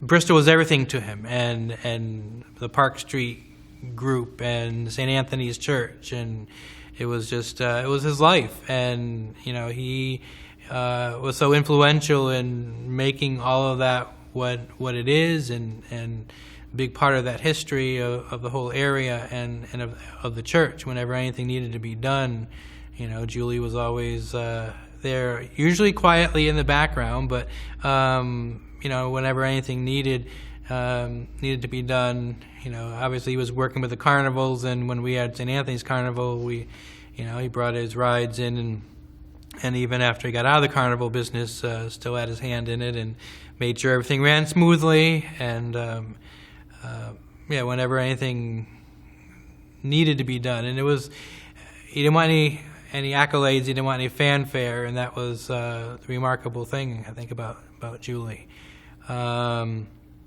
Just the way that he would have, and I always got this secondhand because I was never actually part of them, but the block parties, the stories of the block parties he used to have when he rented out Muzzy Field, and I mean those kinds of things are just, they're great community builders, and he was really into community in Bristol and carrying on the traditions and the heritage, and that was such a great thing, and it was unfortunate that more people don't do that today. But some of the stories of, and again, it's all, I wasn't actually part of them, but the legend kinds of stories. And Father Credaley, the longtime pastor at St. Anthony's, was close friends with Julie, and Father Credaley used to go down to New York, I guess, at least once a month on Thursdays for lunches and bring some of the other priests and some of the other guys, and it was always a guys thing. And the legendary story of them going down to Mama Leone's, and when they got done with lunch, the waitress would bring out the dessert cart and say, "What would you like?" And she'd go through the list of all 15 different things, and Julie supposedly said 1, 4, 7, and 11. Skip those, bring the rest. And on occasion. Okay, let's talk about the barn a little bit. Okay. Then. Only because the barn there's this legend that goes along with the barn too. If you went to the barn. Okay. So I'd kind of like to focus a little bit on that. So tell us your story about that. You always knew you could find Julie at the barn, and if there was something you needed or something that was going on, or the carnival was coming up and I needed to ask him some questions, you just knew you could just pull into the barn, over there in Forestville, and just knock on the door and wander in, and he'd be presiding there at his he had all these really old leather recliners sitting in there, and you just find yourself a seat, dust it off, and plop down there, and usually end up spending an hour or two just chit-chatting about whatever. And you never knew who would walk in, and somebody one day said, "Yeah, there's more things get accomplished down at the barn than does at City Hall." But you always knew you could find him at the barn, and yeah. And he wasn't famous for talking on the phone, I hear. I'm not. I know that one. It's okay. not. Just some of the stories we've heard today was like you just literally, "Hello, I'm at the barn. I need to speak to you," and you had to make an appearance. Oh, okay. So, yeah, no, I never got that phone call. You were lucky. I think that's it. Hi, my name is Kathy Savino. I'm currently the Executive Director of the Bristol Tramps Sports Reunion Committee. This honor was bestowed upon me by the members of the current committee after my father had passed away, and evidently I had pretty big boots to fill. As a member of the Tramps, I was called to action by my father in 2005, I believe it was. It wasn't even a phone call. It was a letter I received that said, "Dear daughter, you are now on the Bristol Tramp Sports Reunion Committee. We expect you at our meetings on Monday nights." Of course, like no one said no to Julie, no one said no to my father. I decided that, yes, this would probably be a very good opportunity for Dad and I to have some bonding time. And for a number of years, I got to figure out exactly what was going on, what these tramps were all about, and what it was that they represented and what they stood for.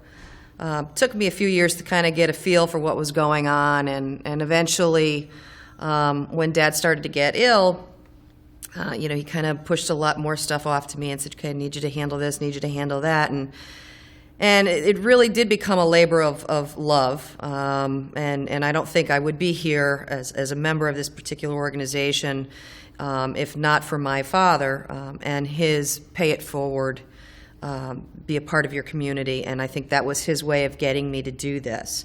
And to be a part of the community and to be able to give back to this community, to an organization, one of the many that he spent a lot of time with. As the years went on and I sat from committee to committee, I found out that Dad had some plans for me and really had planned for me to eventually take his position and just to be as organized. I mean, it's kind of a curse, unfortunately. Some people call it a blessing, some a curse. The fact that I am a pretty organized individual. And that was one of the things I think that when my dad became the executive director of this particular organization that they loved about him. He took from the grassroots portion of it and organized it. And I think that's what he looked to me to continue to do. As I said, these are pretty big boots to fill. I'm not really big on being in the limelight. I prefer being behind the camera as opposed to in front. But I really do and have come to love and appreciate all of the members, especially a lot of the elder members of this organization. I didn't have the pleasure of knowing Julie Larice, but I feel after working with this committee over the years, I feel like I know him. I was very fortunate to work with, again, so many of these wonderful people, and I like the fact that when they're begged to do something and to help out, they always come through. So I'm just thrilled to be here. It's my honor to be the executive director of this organization, and I hope that over the next few years that other people will look to be members and to carry on this tradition because I think it's definitely a worthwhile organization and something that Bristol can be proud of. Thank you. My name is Donald Casson. Grew up in Bristol, Connecticut. I'm married to Rosemary Casson. Everybody calls her Ronnie Casson, and she grew up in Bristol, Connecticut. And in fact, we both grew up in the West End part of Bristol. And my father and Julie Larice were very, very close friends. My father owned a business on the corner of Main Street and the Boulevard, and Julie had the gas station on Memorial Boulevard. And growing up, my father used to have me go to the boys' club because I came from a broken family and spent most of my time doing things at the Bristol Boys Club. And my mentor was Julie Larice. Julie Larice was like a second father to me. And Julie gave me all kinds of advice on playing ball and promoting sports. And all through my life, Julie Larice has played some kind of a role. He encouraged me to go to school, go to college. I played ball in college and played ball in high school, in Bristol High School, with some great guys who Julie Larice and I and the boys used to get together quite a bit. And I'm talking about Don Devanere and Pete LaBianca and Fu Fournier, Norman Fu Fournier, and Duke Snyder. And we had some great ball teams. And Julie encouraged me not only to play ball, but to promote sports. And I formed a team after the Tramps, Bristol Tramps, which I went to almost every game. My father made me go to all the Bristol Tramps games. And it was the greatest thing that ever happened to me. In fact, Julie asked me if I wouldn't help take tickets at the door. And so I helped Julie not only take tickets at the door for the Tramps games, but because of my background with retail in downtown Bristol, I knew most of the retailers who had stores in downtown Bristol. And Julie used to send me to these various stores and encourage them not only to take ads, but to buy tickets for all the Tramps games. So I spent a great deal of my time going to like Michael's Jewelers, Pappas's, Wayland's, Central Drug, Mine Shoes, Drill Shoes, Cohen's, Spencer Shoes, Cohen's Jewelry, York's Department Store, the Fashion Store, and Kresge's and Woolworth's. And I used to go to all these stores and try and sell ads for the Bristol Tramps and Julie Larice. And Julie used to encourage me and do everything he could to help me. And that's how I got involved, not only in playing sports, but promoting sports in Bristol. When I talk about a mentor, Julie Larice was my mentor. He absolutely had me do so much. And I ended up sponsoring a great team called the Bristol Cassins. And the Bristol Cassins took over when the Bristol Tramps basketball team started to fade away. Julie encouraged me to start the Bristol Cassins. And I had tremendous ball players from Bristol playing on my Bristol team. And we not only had all the guys from the West End corner who encouraged me and worked with me, but we started a team called the Bristol Cassins. And we had all the great ball players from Bristol playing on that team. And I ended up going to college. I went to New London Junior College. Now it's called Mitchell College, I think. I went to New London Junior College, and from there to UConn, played ball at UConn. And from there, I went into the Navy and played ball in the Navy for 4 years, overseas and so forth. And every ball team I ever played for, I used to look up to Julie Larice and say, "You brought me here." Not only to play ball, but encouraged me to sponsor ball clubs. And Julie Larice, as far as I'm concerned, was Mr. Athlete, an athletic sponsor in Bristol, Connecticut. He was #1.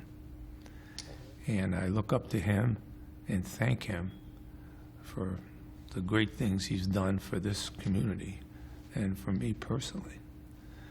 When did he ask you to participate on the committee for the Bristol Tramps? When that was all formed, did he have you start that from the beginning? Yes, well, I had a retail business here in Bristol, a shoe store. And Julie used to come to me, and we used to raise money, sponsor the Tramps. And when I really got involved a great deal in promoting sports in town, when the Bristol Tramps basketball team sort of faded away, I took over and started promoting basketball and so forth.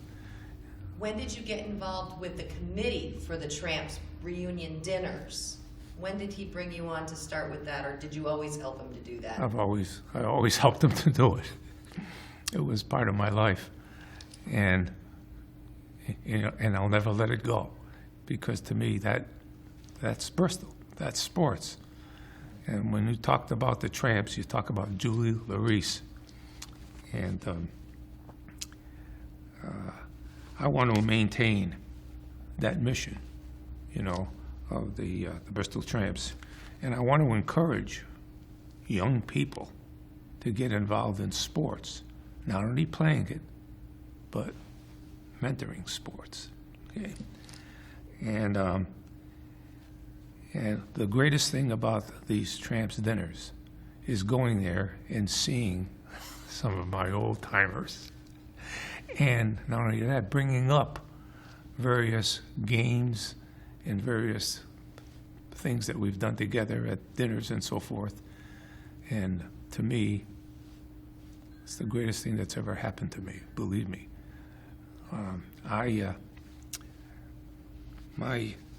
My wife